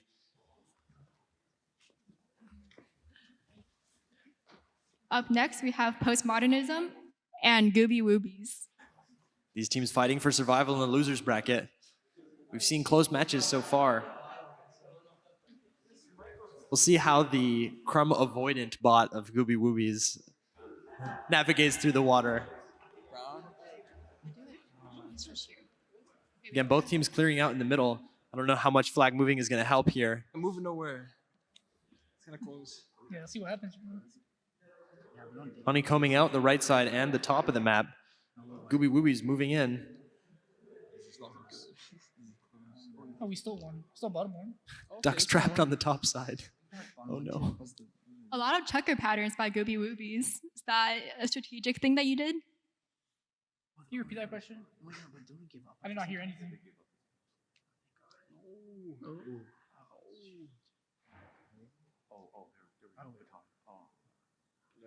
Red not quite getting ferried across for Postmodernism. They do have a 2-1 lead.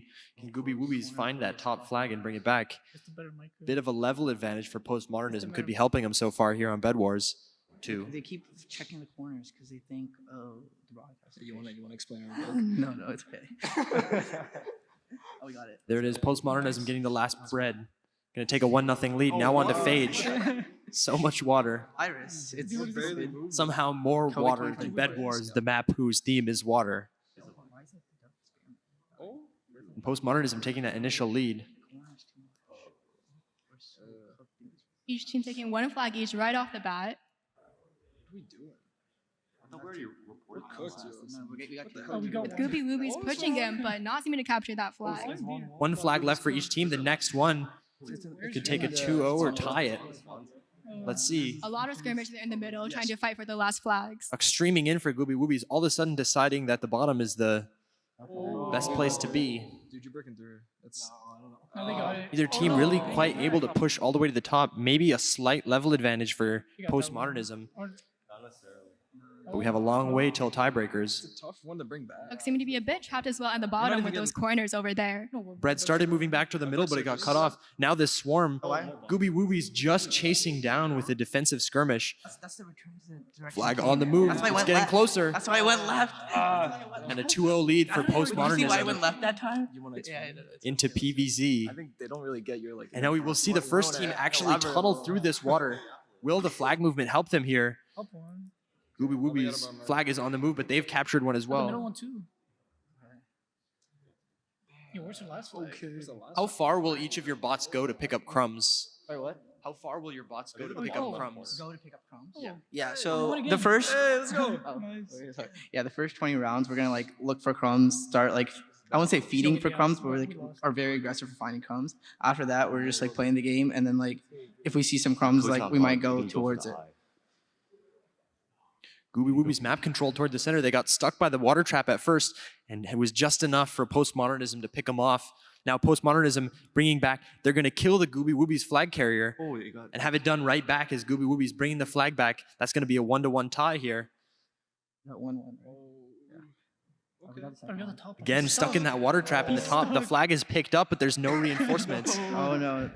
They're gonna go help like your buddies. Come on. Almost dug. It's just one water tile keeping that carrier. Postmodernism is going to take it, and they're going to win 3-1. That is game right there. Congratulations to both teams on making it this far. Good defense. Congrats to postmodernism making it to face Baby Ducks in the next round. Next up, You have Bug and Wololo. Bug versus Please help Wololo. welcome these two teams up to the stage. One more round of applause for Gooby Woobies, all the way from Calgary, Canada. Shout out to Calgary.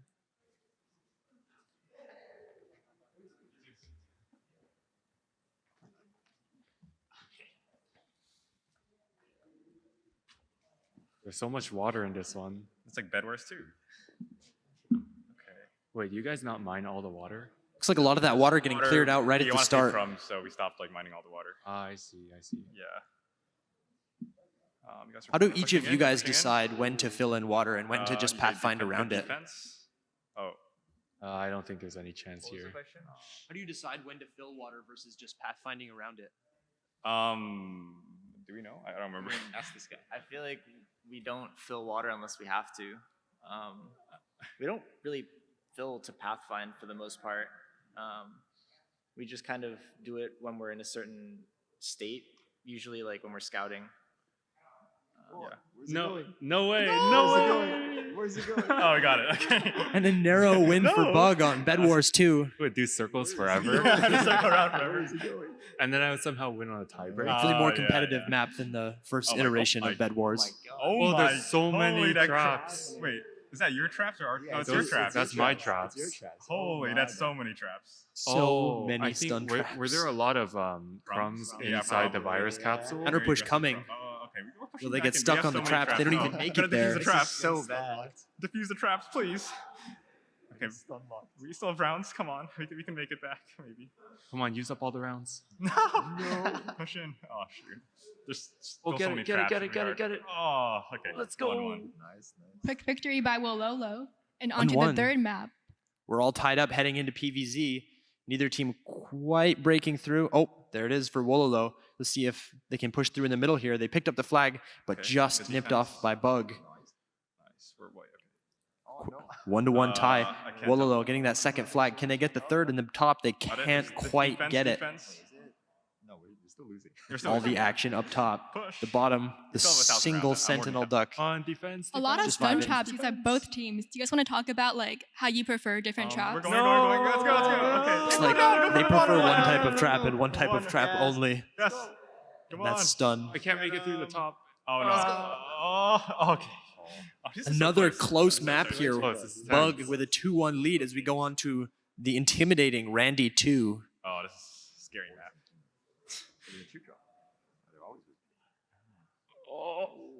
I got one. They already got one.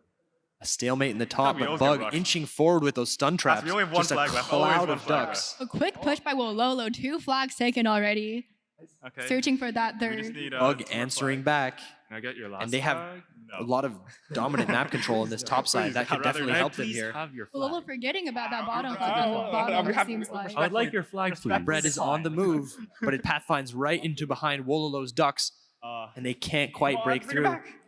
Now their bottom spawn zone being beset upon Come on, come on, come on, come on. Okay, as the Give second me the bread one comes flag back each. for Bug. Give me the last one. Keep trying to find that bottom right flag. And Wololo avoid elimination here. Or will this bread get back to the spawn zone? And it looks like Bug just Wait, that taking was it so 3 to close. That 1. was actually a close game. That was Congrats very to close. Bug.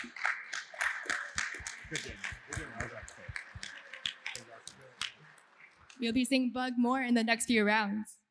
Let's get another round of applause for Wololo for making it this far in the tournament. Up next, we have placeholder name, and it's a trap. Please welcome these 2 teams up to the stage.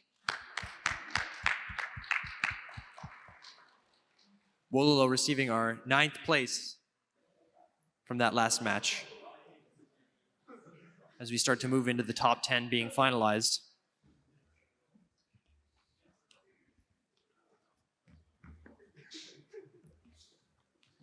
Oh, they started.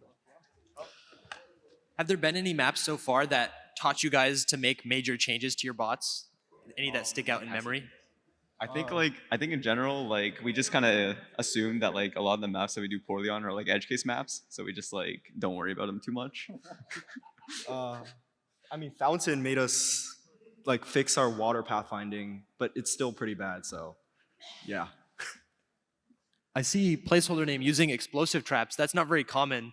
What leads you to kind of go against convention here? Because our micro kind of sucks, so like we can't really take advantage of the studs. So you know, the explosives kind of just kill. You know. Looks like it's doing pretty well so far. A quick lead for placeholder name here. 2 bread to none. Can they close in on that bottom spawn zone? They almost do, but it's a trap with a late surge of unjailed ducks, just pushing them back and now pushing into the top side. It's now 2 to 1 for placeholder name as the last upgrades come in. And we inch closer to the 2000th round. Can It's a Trap take a second bread and tie it? And they do. And It's a Trap taking it on tiebreakers. And the second bread they captured within the last 150 rounds. I'll be honest. So I think like water traps are like one of our hard counters. Like we don't really have any like good filling. We kind of just like hope that they don't place water traps down. We let them fill for us, so we don't have to use crumbs. Yeah, we Team's try to ignoring like the let them crumbs on the fill, and bottom then there. we go towards them when they fill. Placeholder name, another quick lead. Those breads being pushed all the way to the corners of the map has to be a very strong position here. And It's a Trap not able to pick them up on their first invasion. The bread being behind the spawn zone gives placeholder name time to spawn in defensive ducks, but this push just too much. Just pinched off by placeholder name. Do you guys want to talk about your exploration strategies? Searching for flags versus searching for crumbs? Oh, I'm stressed. Oh, it's so close. Very close, these bread just being caught off. And placeholder name brings it back. 1 to 1. Now on to PVZ. That was crazy. That was crazy. Definitely not as strong of a flag movement map here. But very close so far on each of our matchups. One of our bots can actually get to Trading top for middle. Or actually not trading top for middle. It's a Trap pushing towards the middle flag there. That late defense for placeholder name, often able to get there, but in that case in the middle, just not able to. Let's see if one team can capture the bottom or top flags first before the other does. Placeholder name, that late defense, making it look like the flag will be captured, but just not quite being. It's a Trap seeming to focus on their top right flag, defending that. Oh, it's over. It's over. It's so close. It might just come down to one team not having enough ducks in jail for late defense and placeholder name taking the map. Oh my gosh. Moving on to Randy 2, placeholder name with a 2-1 lead. This is a moving pretty those fun flags matchup, again. though. Yeah. This is pretty. Wait, why are ours? Why is every match so stressful? Placeholder name putting down the stun traps, moving forward and taking that top flag, taking a lead. Another one on the move. Can it get there? Yes, it can. Kiting.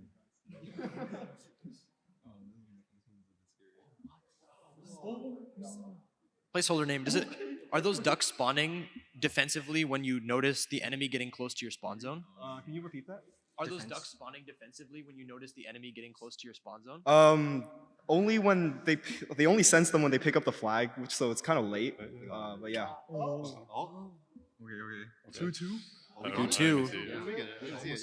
On to our final map to decide who wins this Yeah, I don't round. like the small maps though. Can you guys stop placing water? Very close matchup so far. On Winnie Tepu. Oh. Yeah, I don't think we ever like took advantage of like builder XP. Like I think that was something that we neglected. Builds are fake. A lead for placeholder name. 2-0. A strong push by placeholder names towards the bottom right, trying to grab that flag, but seeming unable to get past the other defense. And they push back the defense. It's a trap. Having an advantage in healers could help them in their defensive shell here. Can they push back? Looks like they've gotten it back to about level. This matchup has been very close so far. Both teams playing extremely well. It's a trap pushing now into placeholder name's side of the map, but being closer to their spawns, they might get an advantage. One flag captured, 2-1. Now the water trap's gone from defending those flags. They don't have that extra moment to spawn in defender ducks anymore. I don't think so. The trap grabbing one flag, making it back. Now it's 1-1. One flag remaining for each side. You guys can still take it. On the 5th and final map. And it hit 2,000 rounds. It's a trap, taking it on tiebreakers. Big round of applause for both of these teams. Great job.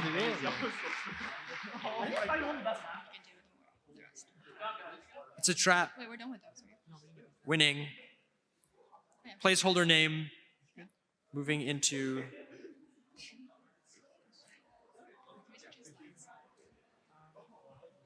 ninth place.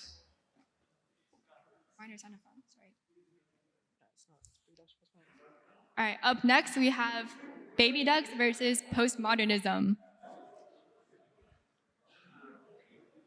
On Bread Bear, we saw before that those unreachable crumbs in the eyes of the Bread Bear really giving pathfinding nightmares to some teams. Occasionally both teams at once. We'll see if the micro or macro for each team is able to handle that unreachable crumbs. Might be a scary flag position there near the center dam. Touching the duck for good luck. Postmodernism moving the flag down quickly. It's 2-1 in favor of postmodernism. Yeah. We're about to lose our last flag. Looks like that flag carrier is almost stuck there. Postmodernism grabbing the last flag. We still got it. And a quick victory. Ad-libs. Yo, where's the... Now on to capture. All right, go. Those flags pretty exposed.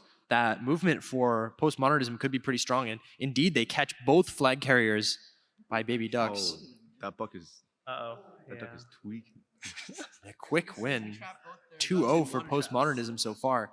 Now on to Uwu Owo. Shout out to Diego. Strong combat in the middle here. Explosive traps in use for postmodernism. Can they use it to push back Baby Ducks' assault? Looks like they're going to move here into the middle chamber and again get stuck on the water traps.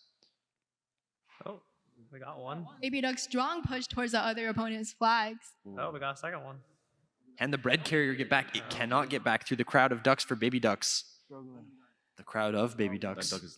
One feature about our Postmodernism code. capturing the flag on the top side. One feature about our code is that when we get a flag, all the other ducks that are near it are bodyguard it until it gets back. So it's some defense or something. I used to have that, and then I didn't like it, so I took it out of my bot. It was a little extreme, though. I had all 50 ducks guard it, which was a little much.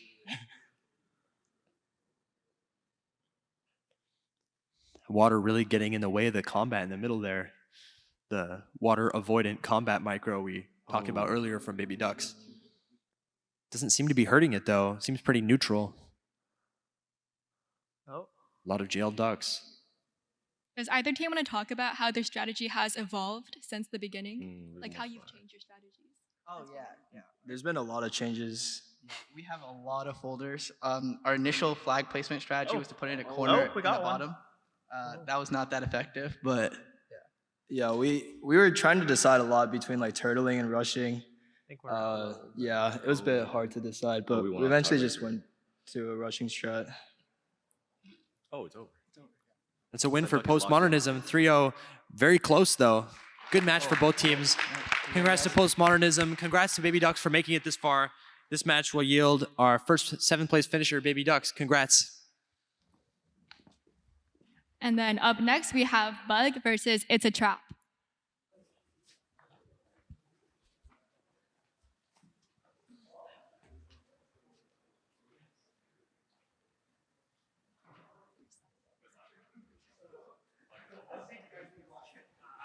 Loser of this match will also be 7th place in our tournament. On Red Bear. Looked like those last two teams really didn't struggle with the unreachable crumbs as much. We'll see.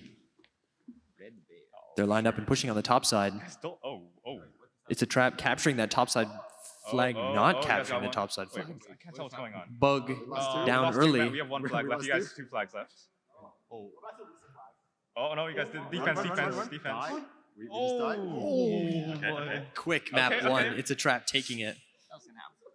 Wait, this one's also rough. This one's gonna be hard for This one's a us. sandwich too. Now on to capture. Wait, this is ambush. Instant combat win for Bug in the bottom left. Every map is like a rendition of another map. A lot of stun traps being used right away up top. Flags captured. Bug down 1 bread, but flags on the move on both sides. It's now tied up. We need time to scale. Just chill out a bit. Just scale. Bread Give us some carriers time. We really gotta scale. We having to scale. go around and getting caught by swarms of ducks for other Still one. teams. The middle flags left. Bug, what's your trade-off between Oh, I think you defensive have and two left. offensive, Oh, wait, defensive you- and offensive strategies? Defensive and offensive. Well, in terms of combat, it's really funny because we have 2 directions, either go in or go out, and we decide on whether to go in or go out on combat. But for defense, typically only people who are on our own territory go to defend. So Yeah, we don't want to like have everyone go defend, right? Because then we take too much. We like give too much space to them. So it's like some balance. Base being important for that kill reward for the offensive zone. Exactly. We want to maintain the kill reward, so we want to attack on their side of the map. A swarm around that center spawn zone. It's a trap needing to break out to get level on bread again. They got it. But Okay, Bug able to take it back and tie it up 1-1. Not gonna be a sweep at least. Now on to Uwu Owo. Oh. Each team's going to be racing for those crumbs in the middle. A quick lead for It's a Trap in crumb count. And an even bigger lead as they move into the middle and start to look at taking that top bread. We just do it because we want to train our builders like level 6. Yeah, that's like our main purpose, and we also don't want to block ourselves. So We like thought about it, and we're like after they like reduced A like, quick the XP 2 of flags it, we're taken like, by I It's don't a know if Trap. worth it anymore. So Oh yeah. Are we down 2 already? That's Rio's down to.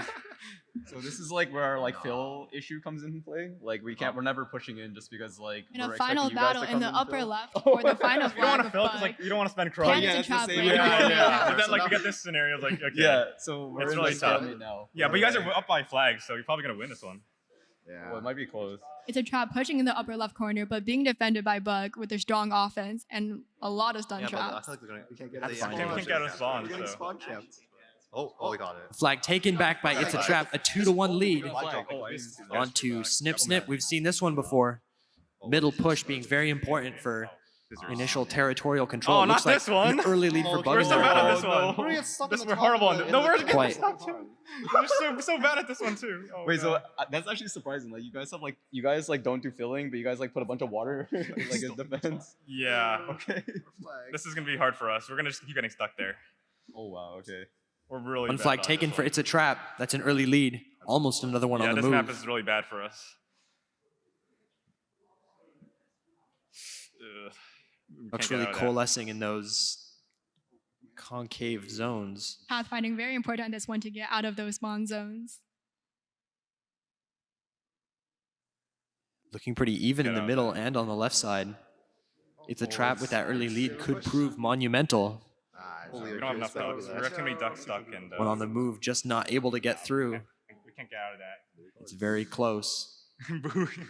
Can Bug break out, Pathfind out, and capture the bread? Yeah, we were so bad at that. Why did they start going up again? These guys don't know how to go back. No, it's over. Being so many ducks in reserve means it's tough to break through. It's a trap, taking it 3-1. Congrats to both teams. Another close match. Another 7th place finisher. Congrats to It's a Trap. Takes a lot of work to get to this level of Battlecode, and we... All right, guys. On to our 5th Estimathon. Everybody get ready. One second.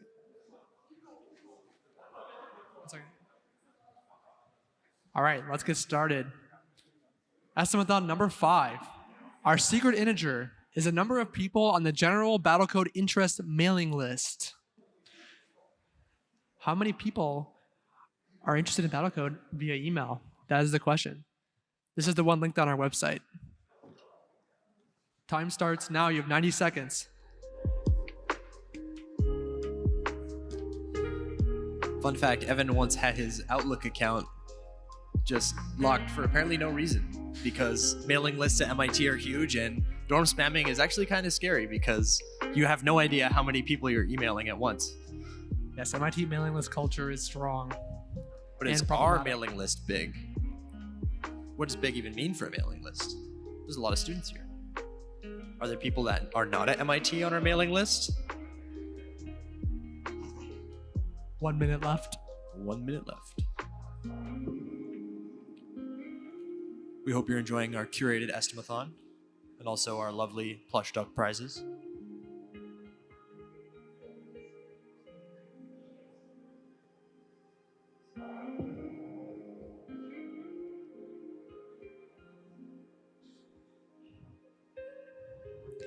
Thirty seconds left. Get those submissions in.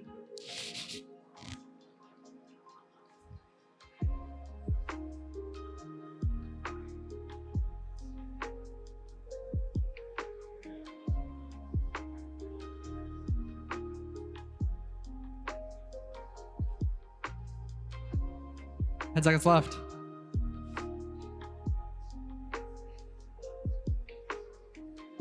Three, 2, 1. All right, submissions are closed, everyone. Let's see what the answer is.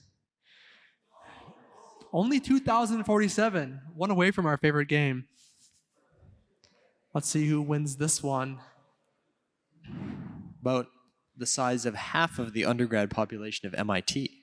Yes, all right. Congrats, Ashim, with a score of 952 for taking this victory. Ashim. Is Ashim in the audience here? No? Ashim, A-S-H-I-M? Congrats.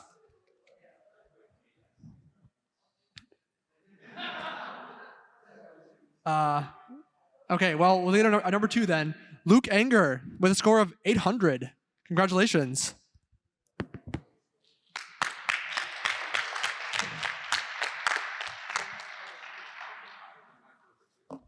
As an update, number 2 was actually a tie between Luke Anger and Corinna Aramond, who both guessed the bound of 2,000, 2,500.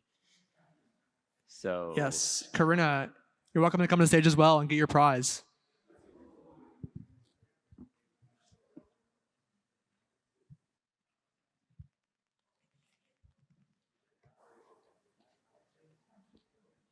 All right, back to our next game. It's on to the winners semifinals. This will determine who gets to the top of the winners bracket thus far. All right, first up, we have Gone Sharkin versus Omnom. Back on Blast Off, the map where it all started. Let's get a round of applause for these teams making it so far. Been hard to take a map off of Gone Sharkins thus far. But Omnom has been very good. Not a single map taken off of Gone Sharking this far. Let's see if Omnom can do it. We broke out. Remember to face the front. I mean, you small guys map face the is monitor? more random usually. Both teams undefeated thus far. A matchup of the undefeateds.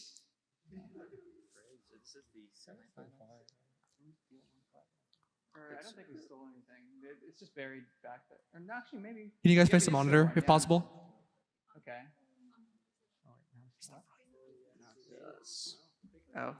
Quick First game one map for Gone Sharkin. capturing all 3 flags. Now back on ground control. Gone Sharkin moving the flags up into the top left corner. Ducks lined up for combat in the middle. Seeing that familiar defense from Gone Sharkin with the water traps.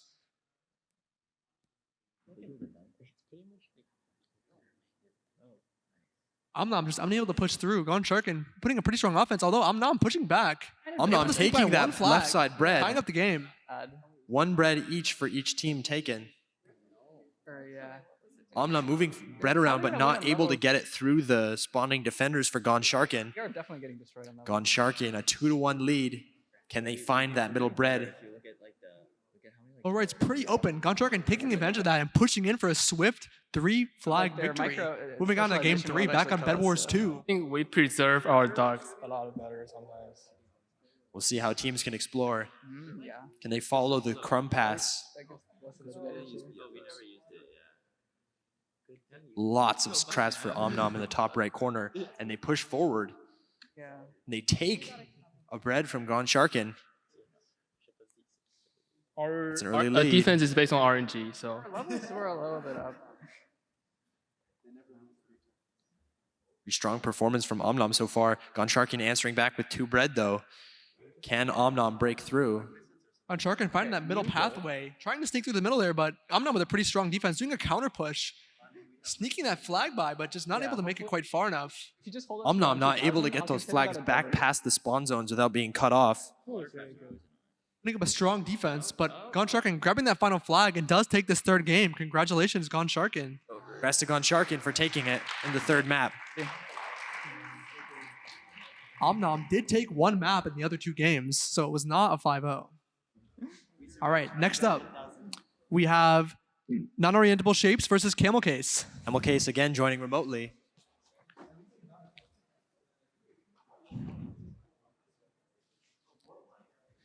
In the 2nd winners bracket semifinal.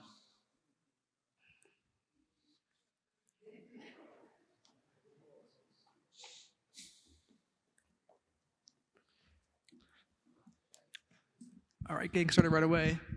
Shapes opting to save a lot of their crumbs right off the beginning. Camel Case spending big in that middle sector, putting down a lot of stun traps. Yeah, Shapes, how do you approach defensive crumbs? Defensive crumbs? Wait, what do you mean by defensive crumbs? You saved a lot at the beginning.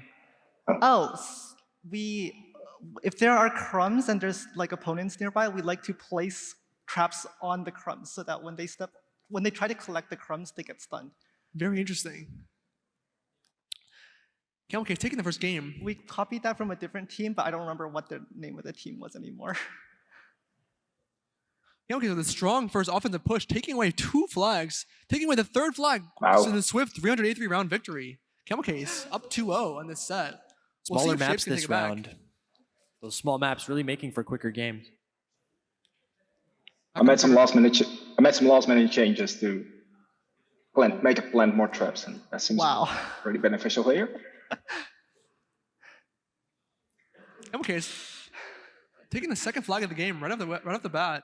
Shapes is not able to push through. Camel Case is pushing in and just absolutely taking this game super fast. Congratulations, Camel Case. Camel Case moving on to the winners bracket final. Congrats to Non-Orientable Shapes. We'll see you again. All right, next up, we have Omnom versus Postmodernism on our semifinal losers major bracket. On Spiderweb, I don't believe we've seen this far. A very large map, spawn zones way at the edges, and impassable sort of around the spawn zones, looking very narrow in the top right and bottom left corners. How will teams manage to pathfind around there? Not a lot of crumbs either. Just in the middle there. And a big crumb lead for Omnom. Yeah. Omnom stopping an early attack. Postmodernism, though, trying to go for that second offense, but getting stuck on the wall. Not able to make it through. I think we grabbed 2 flags. Yeah, Omnom up 2 flags already. Postmodernism trying to defend their last flag, but Omnom carrying it and does take it home in a very swift 537 round victory. Very quick win on such a large map. That's kind of surprising. Then again, not a lot of crumbs could mean not a lot of traps placed. We see Omnom taking a builder duck and putting it on offense. How do you guys deal with builder ducks on offense? Those, but maybe. Looks like that water could be causing a little bit of problems in the middle of the map there.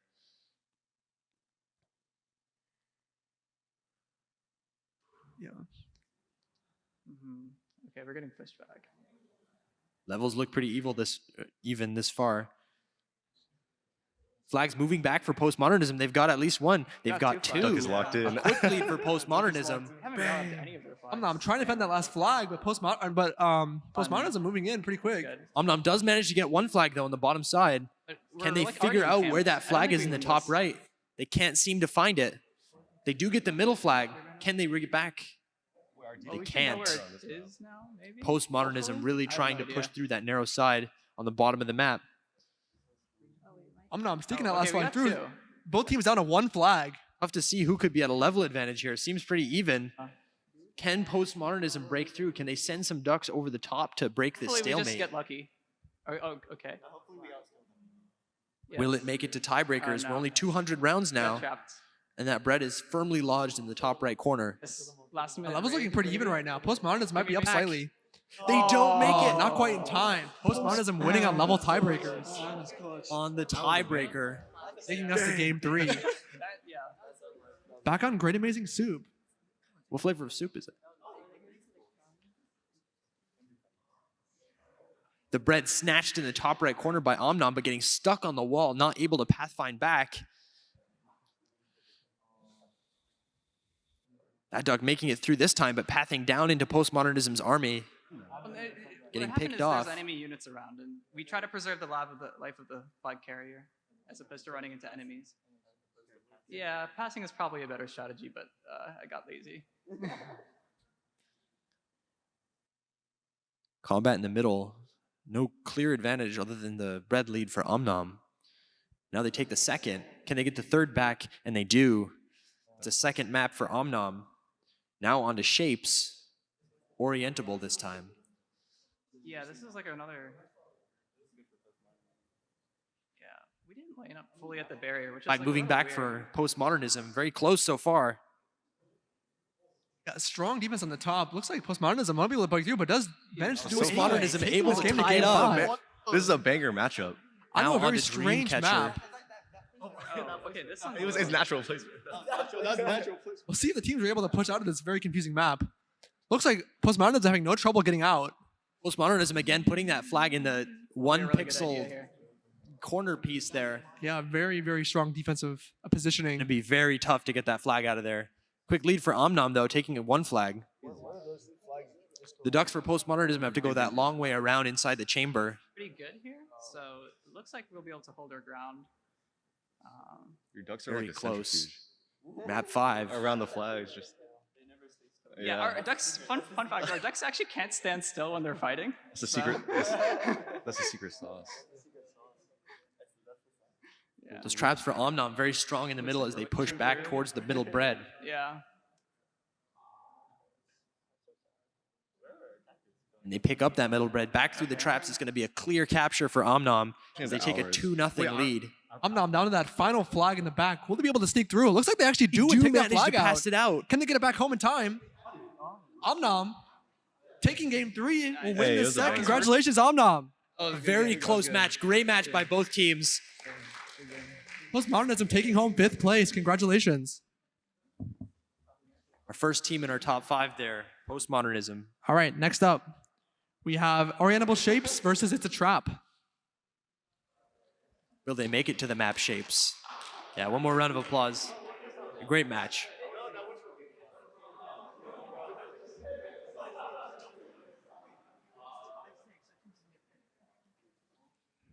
Back on Spiderweb.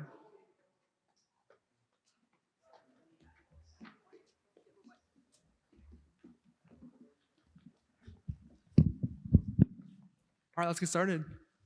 I'll be honest, at the dinner, I did not expect to fight all of like the people at our table for eliminations. So this is kind of crazy. A long-lasting rivalry.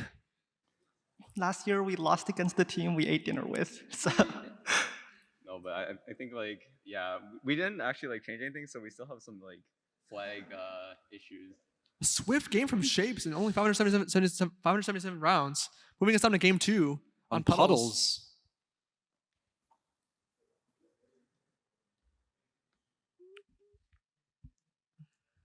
Combat in the middle again, blocked by water at the start. Shapes moving in on the top side, very strong.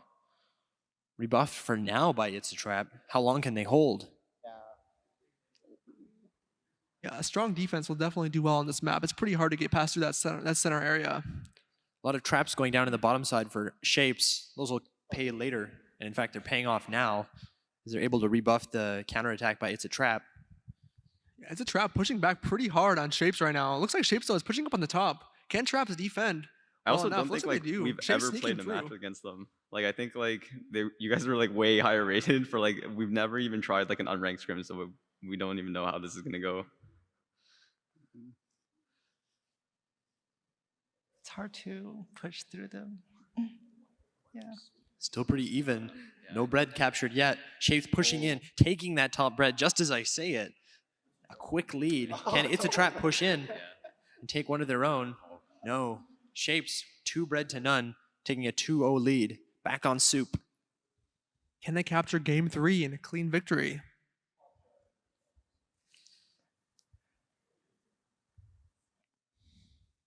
Shapes with the first push down on the bottom side gets taken out quickly by Trap's defense. Shapes getting stuck in that 2-block wide entrance. Can they push through it? And they do. They take the bread, but can't quite get it around the top side. The flag carrier getting killed before it can make it back.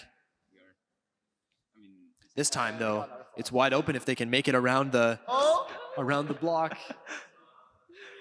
Can they make it out? The soup is too tasty. They're stuck at the bowl. They can't stop eating. Glitching out in the bottom. Finally finds the flag, but not able to make Still it through. 0-0. Shapes blocking out the whole middle of the map with stun traps, but they just can't seem to bring that flag out. No! And Shapes managing to get the bread out finally. Did seem to have a convincing level lead as well. The Yeah, we'll bottom see if flag Traps is can next. come back. Down by 2 flags. Shapes is going to win on the most captured flags. Congratulations, Shapes, for taking this game. And congratulations to It's a Trap making it this far. And Shapes, you can stay up here for the next game. Our second, 5th place team, It's a Trap. Congrats. All right, Omnom, come to the stage, please.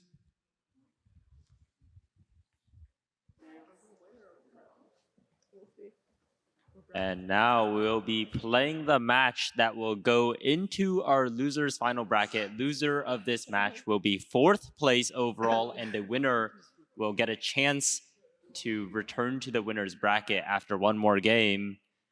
Omnom versus non-oriental Shapes. Both very strong teams.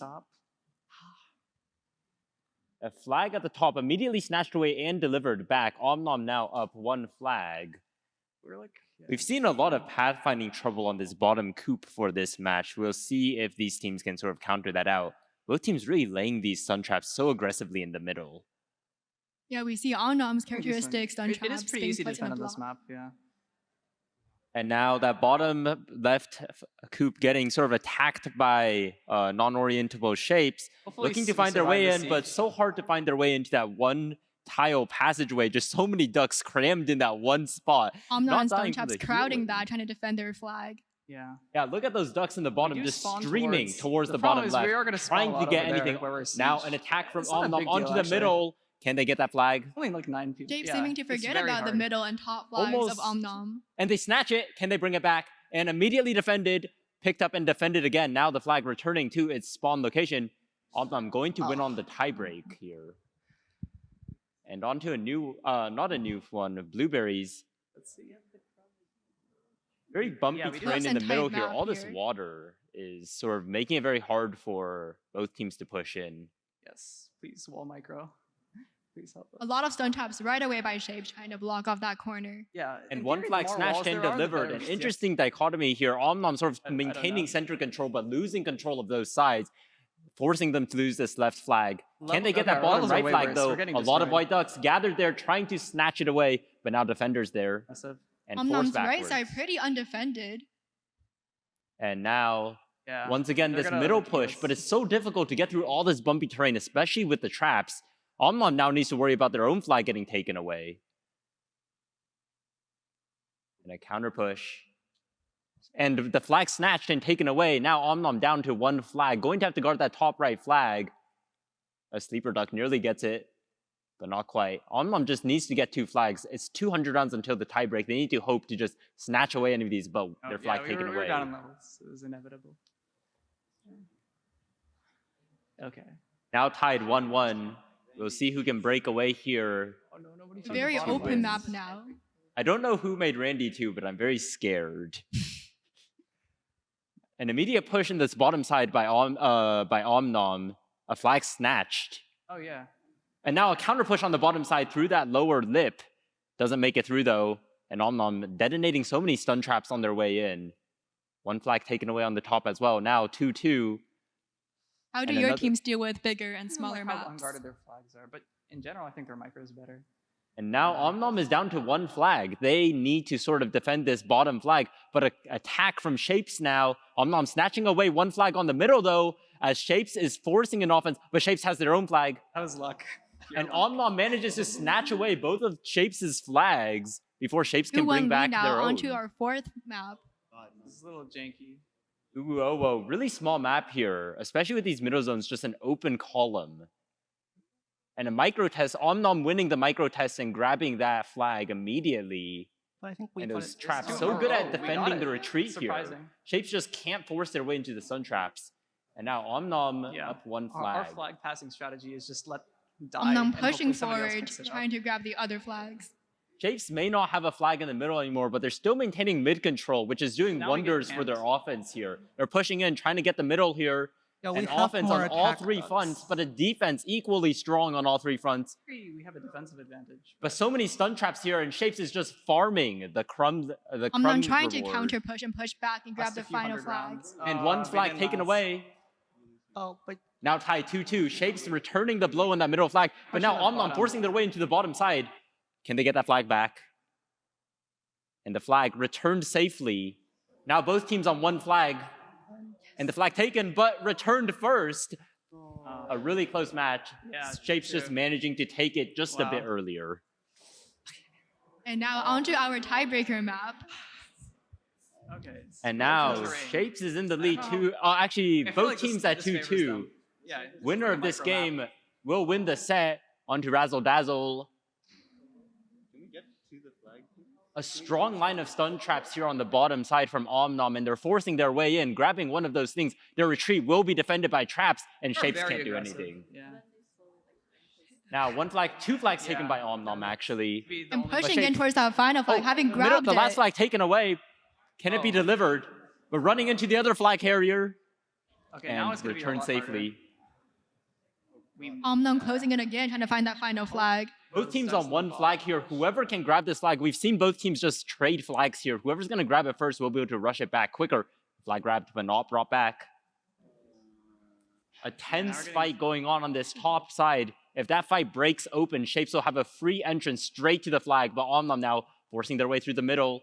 is it 2-2? And a clear flag, Oh, undefended, but defenders spawning in, making sure Omnom can't force that way. And all of those ducks in the offense now leaving the defense. Shapes nearly pushing in, but not quite. Okay. Now, Omnom we- trying to we are get once again kind of take this pushing. middle path to get to the opponent don't have flag. enough The flag force. just juggled around This constantly. is gonna go to tiebreakers, I'm gonna guess. Do we win tiebreak? You No, see we don't Shapes win there tiebreak. edging in. There's no way we win tiebreak. Now, the tiebreak coming up in 500 rounds. If this stalemate continues, Omnom now rushing in, But Shapes, a strong defense once again with the flag this time taken a little further. Shapes having And grabbed Shapes the flag, snatching rushing the flag back. in that moment of weakness. Yeah, that's GG. That was really cool. And an impressive 3-2 win from non-orientable Shapes. Give them a hand for moving on. Omnom will be 4th place overall. Give them a hand once again for coming this far. Next up in our winners final, we have Gone Sharkin versus Camel Case. And the winner of this match will face the winner of the losers bracket for the very finals. Camel Case joining us online. Loser of this match will have another chance against Omnom to return. Oh, it's against Shapes, sorry. I remember Camel Case is always better on small maps. And onto Pi, these single columns really making pathfinding and pushing difficult. And we see just robots streaming onto each other. The right side seems to be a push favoring Gone Sharking. Yeah, it should be better for us, right? Yeah, I can't win on micro. That's too bad. Camel Case trying to muster a defense on the bottom here, but Gone Sharking is just slowly gaining ground and placing traps as they go. Also, so much water back there, using the water traps in a really interesting way. Gone Sharkin edging in, trying to grab the flags there. Gone Sharking so far, just pushing in slowly. It looks like they're going to break into one of these flags eventually. Grabs And 2 flags. 2 flags at once. I wonder if that's intentional. Do you guys intentionally take the flags at the same time, or is that just coincidence? If you find a flag next to you, you take it. Okay, so it's coincidence. Yeah, we have all the bots going to all enemy attacker base, randomly spawning, and so there are like 6 parallel tasks: 3 attack, 3 defense. And Gone Sharking will take that first match in a very convincing victory. Just winning out on the micro tester and just pushing Camel Case backwards. Onto Toothless. We see a really interesting thing going on the bottom left. Not sure what's happening there. Stuck in the water. And now the flag almost delivered, and the bottom flag is being delivered, but trading. Gone Camel Sharkin Case having actually grabbed losing 2 2 flags of the flags. already. And now a flag being delivered back, and Gone Sharking taking all 3 Well done. flags. Camel Case is going to have to look to strike back here, or Gone Sharking will take the set. We'll see if Camel Case can turn the tides here on puddles. Maps are all decently big, which is like really good for us. A really open map puddles with mainly just center area. Constant back and forth in the middle. Gone Sharking is slowly gaining ground in the bottom, immediately loses it. Now Camel Case looking for an offense of their own. Gone Sharking, however, harassing these bottom right ducks, sort of looking for an opportunity to pounce and take that bread. Not able to, though. And in that meanwhile, this offense on the side, on the top side, also just pushing in. Camel Case infiltrating the top, but not able to get the flags. Shapes Gone trying to Sharking- sneak in through the top there. And 1 flag taken away from Gone Sharking. Gone Sharking hiding those flags, really rewarding them here, making it so difficult for Camel Case to push in and grab them, especially with all that water terrain surrounding it, just slowing the push. Now Gone Sharking taking another flag here and delivers safely.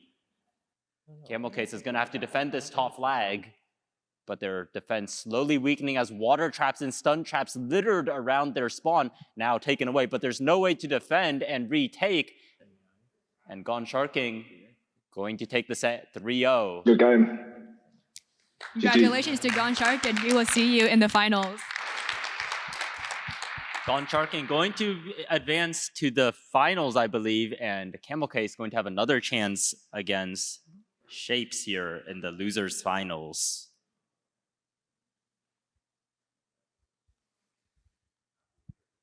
Now, Camel Case versus non-orientable Shapes. This will be the second last match of this tournament. Winner will face Gone Sharking for the grand prize.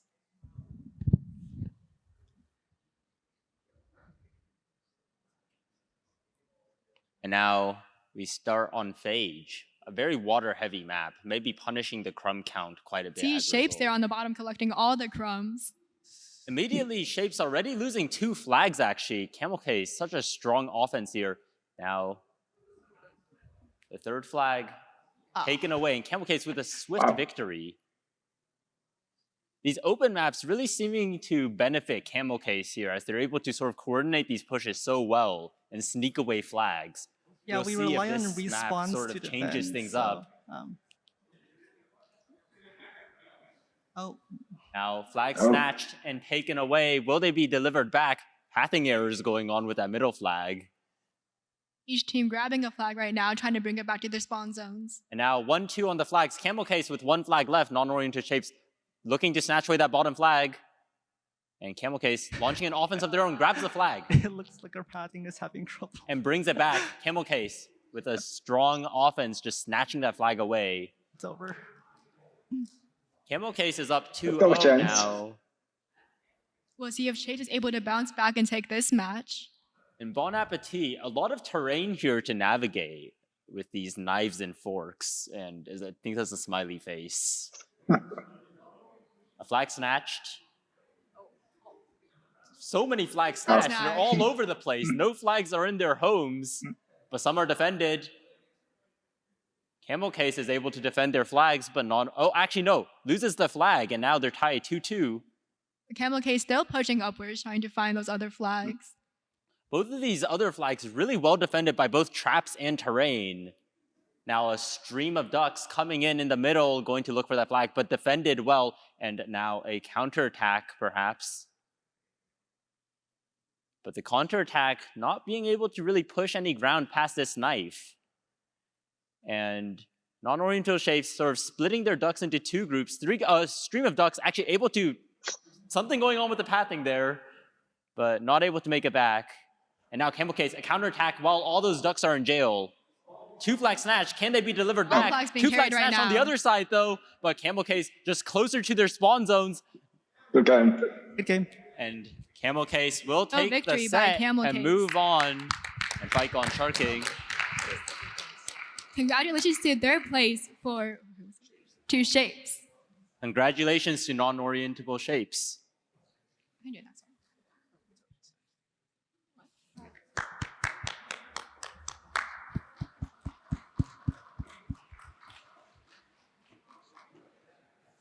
And now moving on to another round of our On estimate. to our final round of our Estimathon.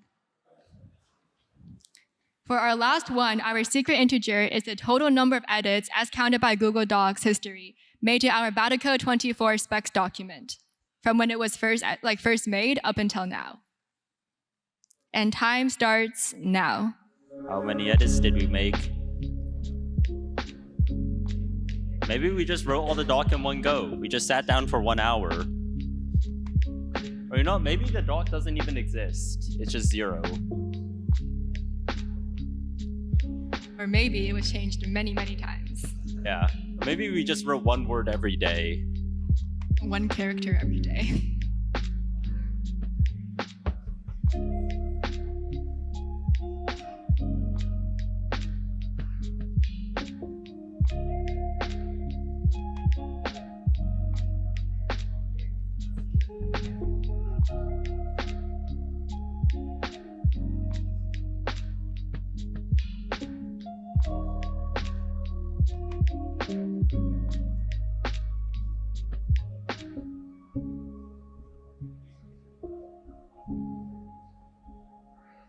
"30 seconds left. Get your answers in now for the final Estimathon prize."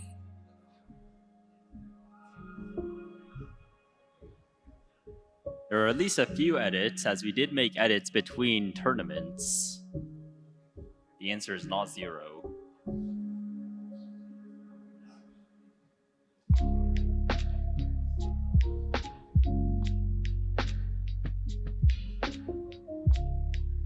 "3 seconds. And it's now closed. And time is up. The answer was 796 total edits to our doc. Did anybody get it right? And There are no correct answers. nobody got it right. What were you guys guessing? Were people too high or too low? Too high, unfortunate. Okay, our fastest submission will be the one who gets the prize, and that goes to Aiden Simkin.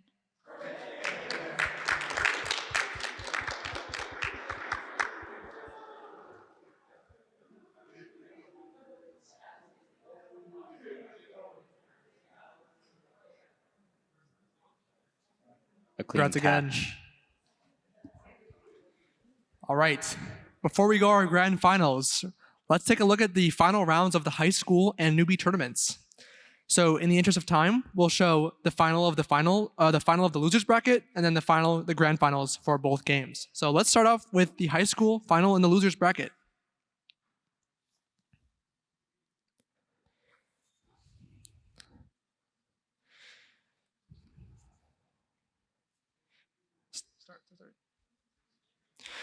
All right, starting off, Super Gopher Powers versus Spark.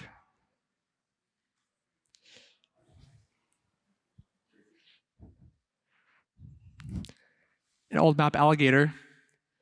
Our tournament was last week. Looks like Spark is placing a flag in the corner. In both corners. Yeah, Spark off to a fast start, rushing in and taking 2 flags right off the bat. Gopher Powers though with a quick offense, taking it, tying up the game 1-1. And there we go. And Gopher Powers taking a swift victory on Alligator on this match 2 decision.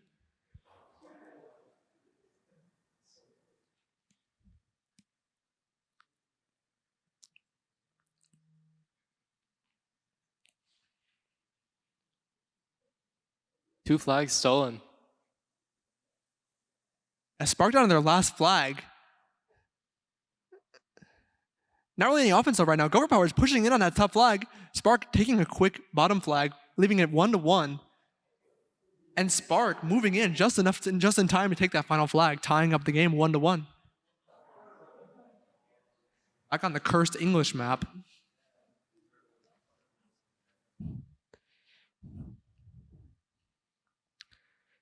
I'm skirmishing in the middle right now. Super Gopher Powers taking 2 flags off the bottom, but running right into Spark's ducks. Spark already down by 1 flag. Lots of combat near the walls. Gopher Powers again taking 2 flags, but only able to make 1 back. Spark down to their final flag. And Gopher Powers moving in, taking that final flag, putting the set at 2-1. Now on the gauntlet.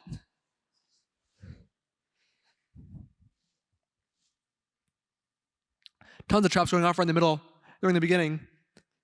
Gopher Powers moving in on the top side, taking 2 flags back right off the bat. Spark down to their final flag. Can they defend, but not quite in time. Gopher Powers taking this game 3-1. Congrats.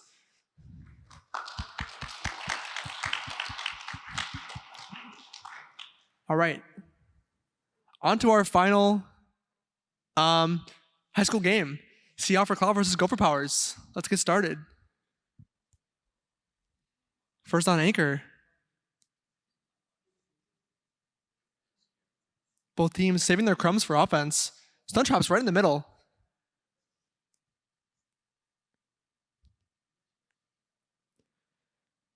TR for Club moving in pretty quickly on that right side.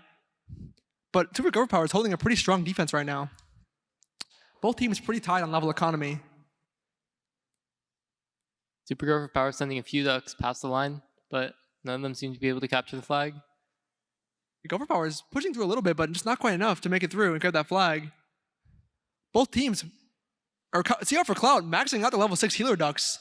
Gonna be really hard to push past that from Super Gopher Powers. You left that to their advantage, taking the first flag of the game. Looking to take the second, does take the second. Gopher Powers down to their final flag. Can they defend? It's completely unguarded at the top. CR for Cloud rushing in and taking that final flag. Back onto Oculus.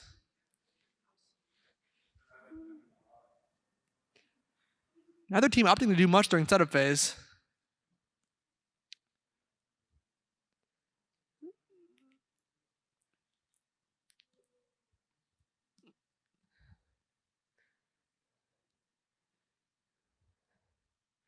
Pretty even right now in the middle here. CR for Cloud looking to push it on the top side, although they are up 1 flag. Lots of open space at the bottom, which is an opportunity for a team to get through. Yeah, if Overpowers finds that bottom opening, they could be able to take that bottom flag, but looks like they're pretty stuck on defense right now. CR for Cloud moving in, taking the second flag, and taking the final flag. CR for Cloud up 2-0 in this set now. Can they take the clean 3-0 victory? Back on Randy. We saw Randy's brother a bit earlier.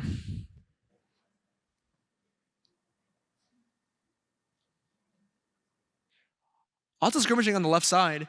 CR for Cloud trying to defend against Overpowers, and they actually managed to do that. But in the meantime, CR for Cloud desperately attacking the right side. Overpowers trying to defend that flag. That middle zone pretty hard to get out of with that one corner open. Super Overpowers looking to ambush on the top side, sending little streams of ducks, but not very effective. CR for Cloud, again, maxing out their healers, trying to put a strong defense on the left side. CR for Cloud, though, down by one flag on the back foot. If they do tiebreakers here, Super Overpowers will take this game. The attack specialization is very uneven right now. There's a lot more attack specialization in Cap for Cloud.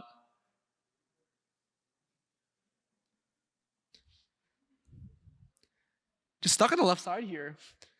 CR for Cloud still on the back foot with this tiebreaker coming in soon.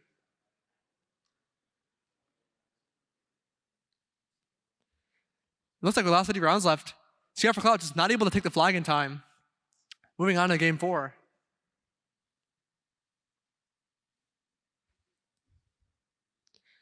On Skyline, a pretty open map. Those left spawn zones pretty difficult to attack. Lots of stun traps coming out from Super Overpowers on the bottom side. CR for Cloud looking to move in, but Overpowers putting a strong counter-offensive play, pushing in that center spawn zone. Overpowers completely surrounding CR for Cloud's spawn zone, but CR for Cloud putting a pretty strong defense right now. Overpowers flexing that strong cover advantage, which is placing traps absolutely everywhere. Inching towards that flag in the middle. Does manage to steal it. CR for Cloud on the back foot right now. Just unable to get through Overpowers' offense.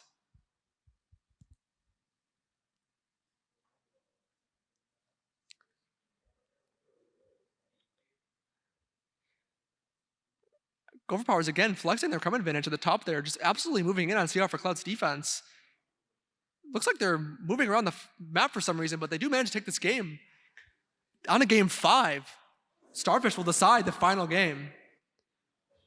Who will take the high school championship?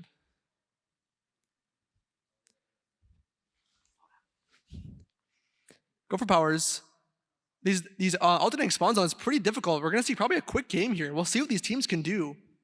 Overpowers looking to take the second flag, or third flag of the game, but not able to. Both teams down 2-2. Lots of action in the middle there. Looks like both teams are pretty good at defense right now. Defending the center.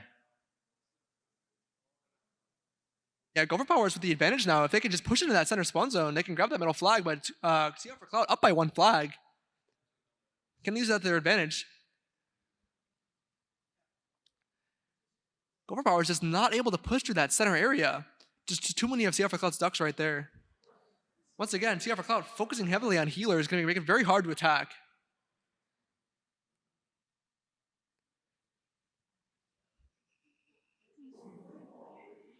Overpowers pushing through with one final push. Game tied up 1-1. Last flag, CR for Cloud. Desperately trying to defend in the bottom side. Can Overpowers make it? CR for Cloud definitely not looking to lose here. Trying to push back out. We see a squadron on the right side trying to attack their flag, but just gets taken out by Overpowers' defense. Overpowers trying to explore a lot, while also fending off CR for Cloud's ducks. Only 400 rounds left. Both teams tied up. Will this game end on tiebreakers? Either team really able to push through. Down only 200 rounds. Capturing upgrade coming in on both teams. Will that make any difference? Now the team continue to reach the other flag right now. Last 100 rounds. Will we end on tiebreakers? CR for Cloud with the level advantage, and they do manage to take that final flag. Congratulations, CR for Cloud, for winning the high school finals.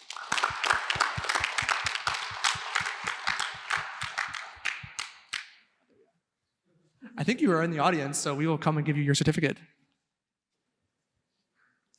Awesome. All right. Next up, we have our newbie tournament final rounds. All right. I believe for the interest of time, we only showed the last 2 games. I believe Black got knocked out 1 round before, so they'll be taking 4th place. So first up, we have Loaf Sharks versus Funky Guy. If any of you are here and would like to come to the stage, feel free to do that.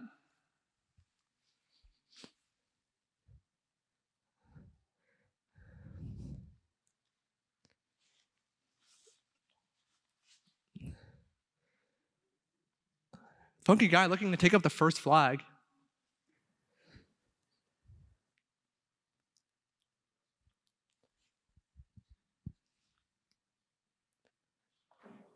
Lots of fighting on that white spawn zone right there. Loaf Sharks trying to defend. Funky Guy on the stage right now. You want to tell us a little bit about your bot?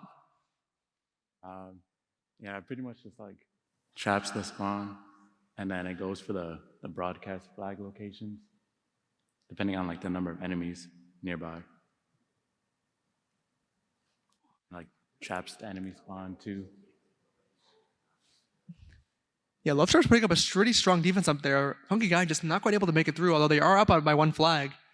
If Love Shark doesn't push through in time, they will lose on captured flag tiebreakers. With 50 rounds left. Funky Guy taking this first match. We're back to a small map now.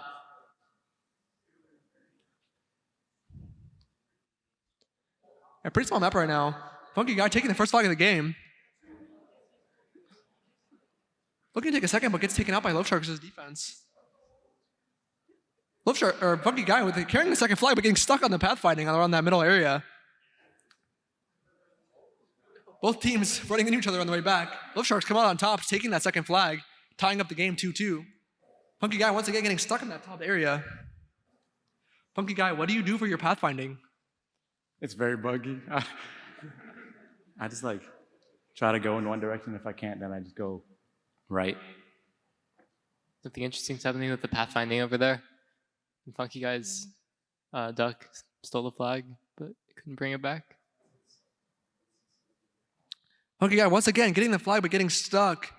Loaf Sharks taking that second, or Funky Guy taking the second flag, looking to take the third. Funky Guy up by 1 right now. Can they win on flag tiebreakers again? Once again, Loaf Sharks just not quite able to push it through. Getting stuck again, but I don't think it will matter. Funky Guy taking out the second set. Round 3 on Mountain. Pretty interesting map here. We'll see how their pathfinding goes. Funky Guy looking for a quick offense. Loaf Sharks trying to take 2 flags off the bat, but not able to. Funky Guy taking the first flag of the game.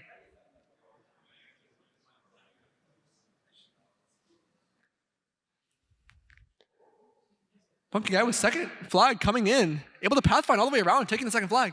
Loaf Sharks does take 1 flag though in the meantime. Can Funky Guy find that third flag? Looks like they're moving in right now, but that narrow passageway is going to be very difficult to pathfind through.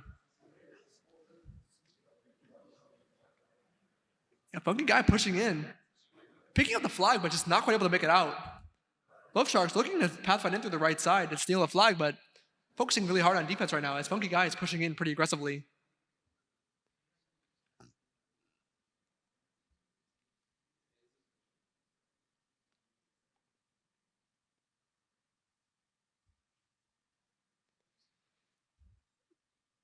Funky Guy, once again, trying to take that flag, but just keeps getting taken out by Love Shark's defense. Funky Guy, though, winning on the captured flag tiebreakers, will take this game. Congratulations, Funky Guy.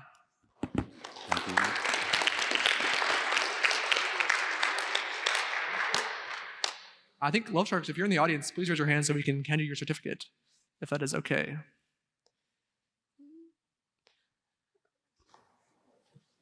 All right, final game. Shiba Inu versus Funky Guy, our grand finalist for the MIT Newbie Tournament. Let's find out who wins. If you guys are in the room and like to come to stage, we welcome you.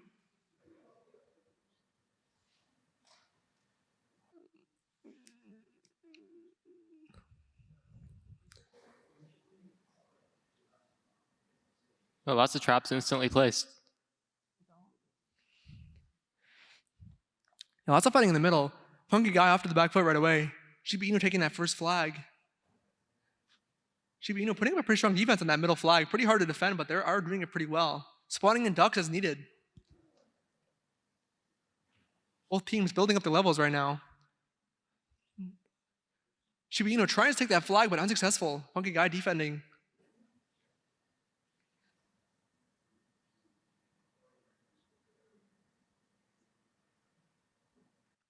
Funky Guy breaking out the bottom right. Trying to push it on the left side, but Shiba Inu once again ready for that and spawns ducks in defense. Shiba Inu breaking through that right defense and picking back the third flag of the game will take this first match. Second match on Red Pudding. Ducks lining up, ready to go.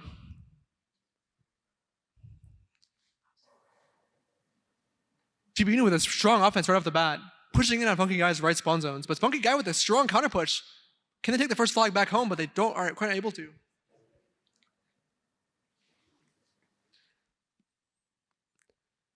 Shiba Inu sneaking by, but once again, unable to take the flag. Funky Guy with that final push on the top. Lots of ducks to defend, but just not quite enough. Shiba Inu just quickly taking them out. No flags have yet to be captured yet.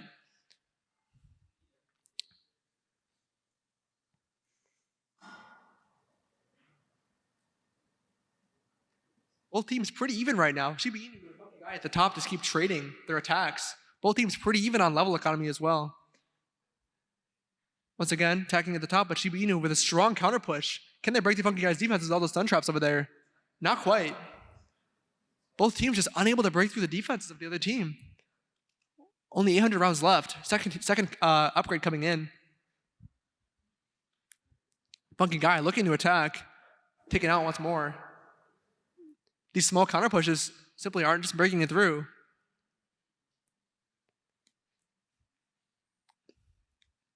$500 rounds left. Yeah, looks like it might end on tiebreakers here, and both teams. That team can just get a flag through. That bottom area is very congested. Still no flags captured. Wow. Flags are very heavily defended. Funky Guy trying to move in, but once again, unable. Finally, Shiba Inu taking the game on tiebreakers. We'll be up 2-0. Can Funky Guy return on this set, or will this be game 3-0? Back on decision, a very, very open map. We see some pretty quick games on here. Both teams skirmishing in the middle. No one taking a flag quite yet. Funky Guy looking to take 2 flags right off the bat, taking 1 back home, but intercepted by Shiba Inu's defense. Second one on the left side, though, completely undefended. Getting stuck on the pathfinding, though, stuck on the wall. Can they get through? No. Funky Guy off to the back foot, unable to get that flag through. Looking to take the right flag, though. One solo duck going all the way up. Can they make it through? Funky Guy taking the second flag, tying up the game 2-2. Shiba Inu at the top, though, undefended flag, taking that flag home. No ducks to defend in the way. They will take the second flag. Funky Guy down to their last flag. Shiba Inu with a strong offense, pushing all the way up, taking that flag. Can Funky Guy defend on the way home, or will this be game 3-0? Shiba Inu with just a strong offense, taking this game 3-0. Congratulations, Shiba Inu, for being our MIT Newbie final winner.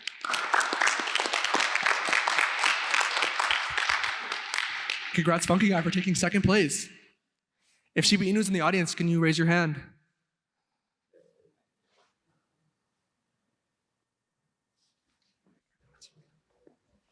All right. Let's get into our final presentation.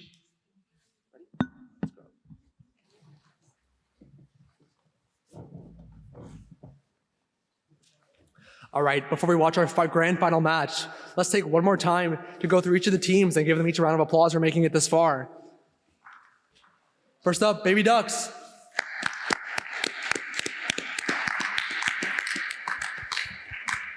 Second up, Bug.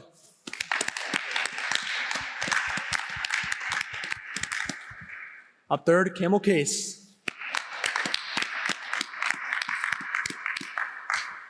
Next up, Don't Eat My Non-Orientable Shapes. Up next, Gone Sharkin.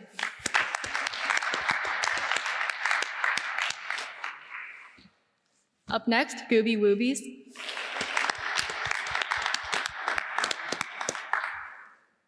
Up next, Goose. And then up next, Hadoop.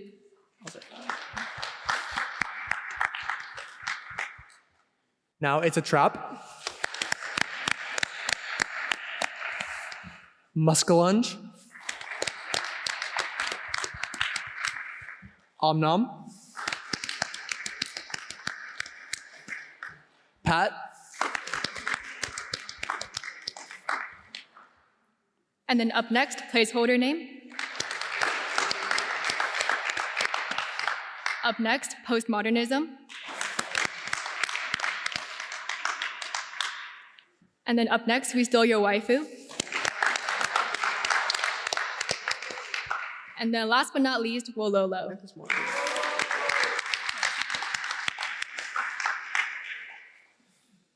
All right, once again, thank you so much to our Battlecode 24/24 sponsors. We would not be able to do it without you. Give it a round of applause for our sponsors.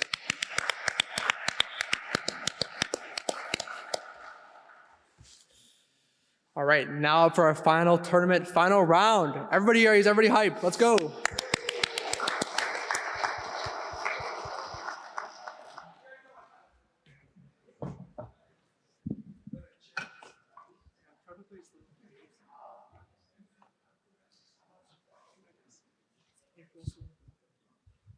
All right, Goncharkin versus Camel Case. Camel Case on Zoom this whole time, and Goncharkin coming from very far away.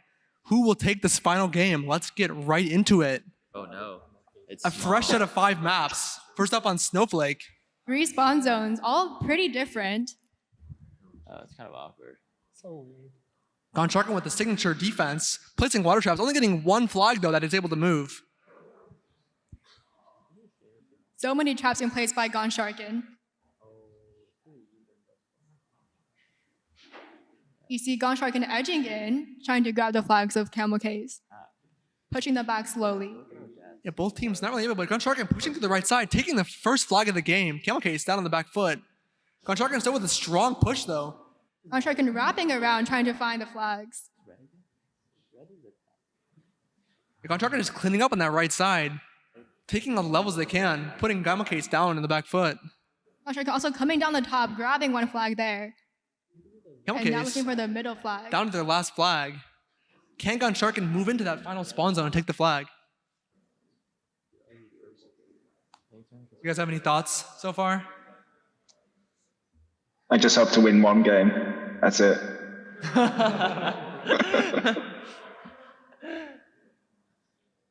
I remember like Camel Case always wins against me on small maps, but I think this map is more concentrated, so. Goncharkin carrying that final flag, but Camel Case taking them out. Only 700 rounds left to go. Can Camel Case break through that strong offense from Goncharkin and push into that offensive territory? Once again, Goncharkin carrying that flag. We are bug napping, so we have to reach the leftmost wall first. Goncharkin taking the flag multiple times, but seems to maybe be trapped in the middle by the walls there. And those walls and spawn zones is proving some very difficult pathfinding for Goncharkin. Unable to get that flag quite all the way through. But once again, Camel Case still on the back foot.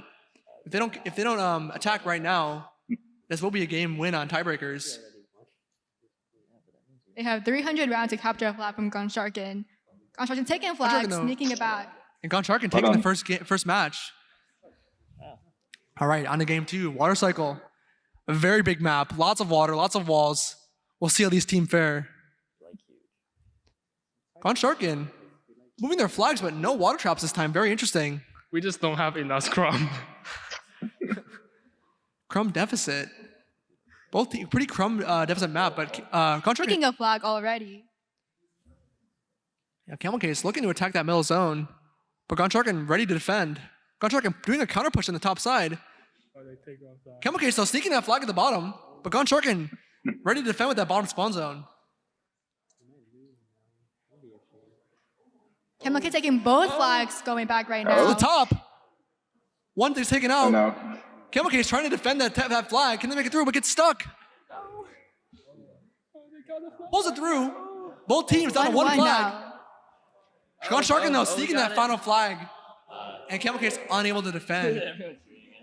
Goncharkin taking game 2 of the set. On to our third this game. is Will gonna be a Gonchar tight can take the game. 3-0, or can Camel Case come back? A very difficult map here. This is a Very very small good map team. for Camel, I think. Yeah, I should have a chance. Goncharkin taking that first flag at the bottom.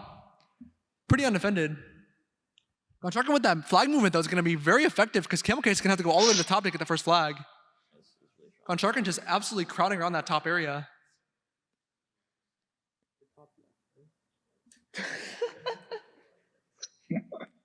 Camel Case stuck in the middle a little bit. Goncharkin moving on that right spawn zone at the bottom. Camel Case just not there to defend. Goncharkin taking a flag on the bottom, going back. Goncharkin taking the second flag of the game. Can they find that third flag, or will Camel Case be able to come back from this deficit? I think as time goes, we have higher levels, so. Yeah, I significantly weaken my healers to be able to attack more. That only works against certain teams, and you guys are not one of those.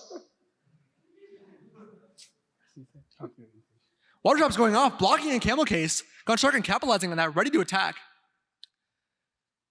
Camel Case not able to take that flag. With only almost 1,000 rounds remaining, Camel Case has to do something soon. Goncharkin sneaking that final flag out, and Camel Case just, can they defend from the bottom? Not quite. Camel Case just not quite able to defend. Goncharkin taking that final flag home. And congratulations to Goncharkin for winning our finals. Congratulations also to Camel Case for second place. Yes. Camel Case, strong performance, second place.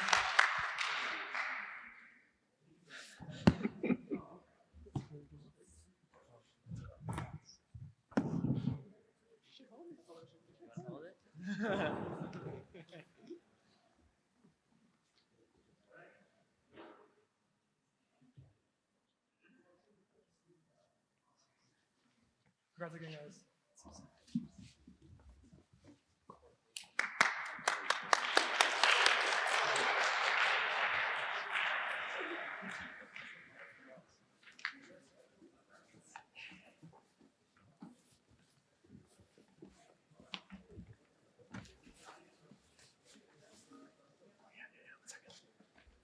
All right, everyone.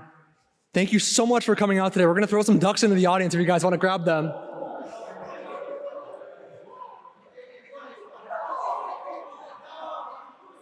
One left. Are you doing these? Yeah.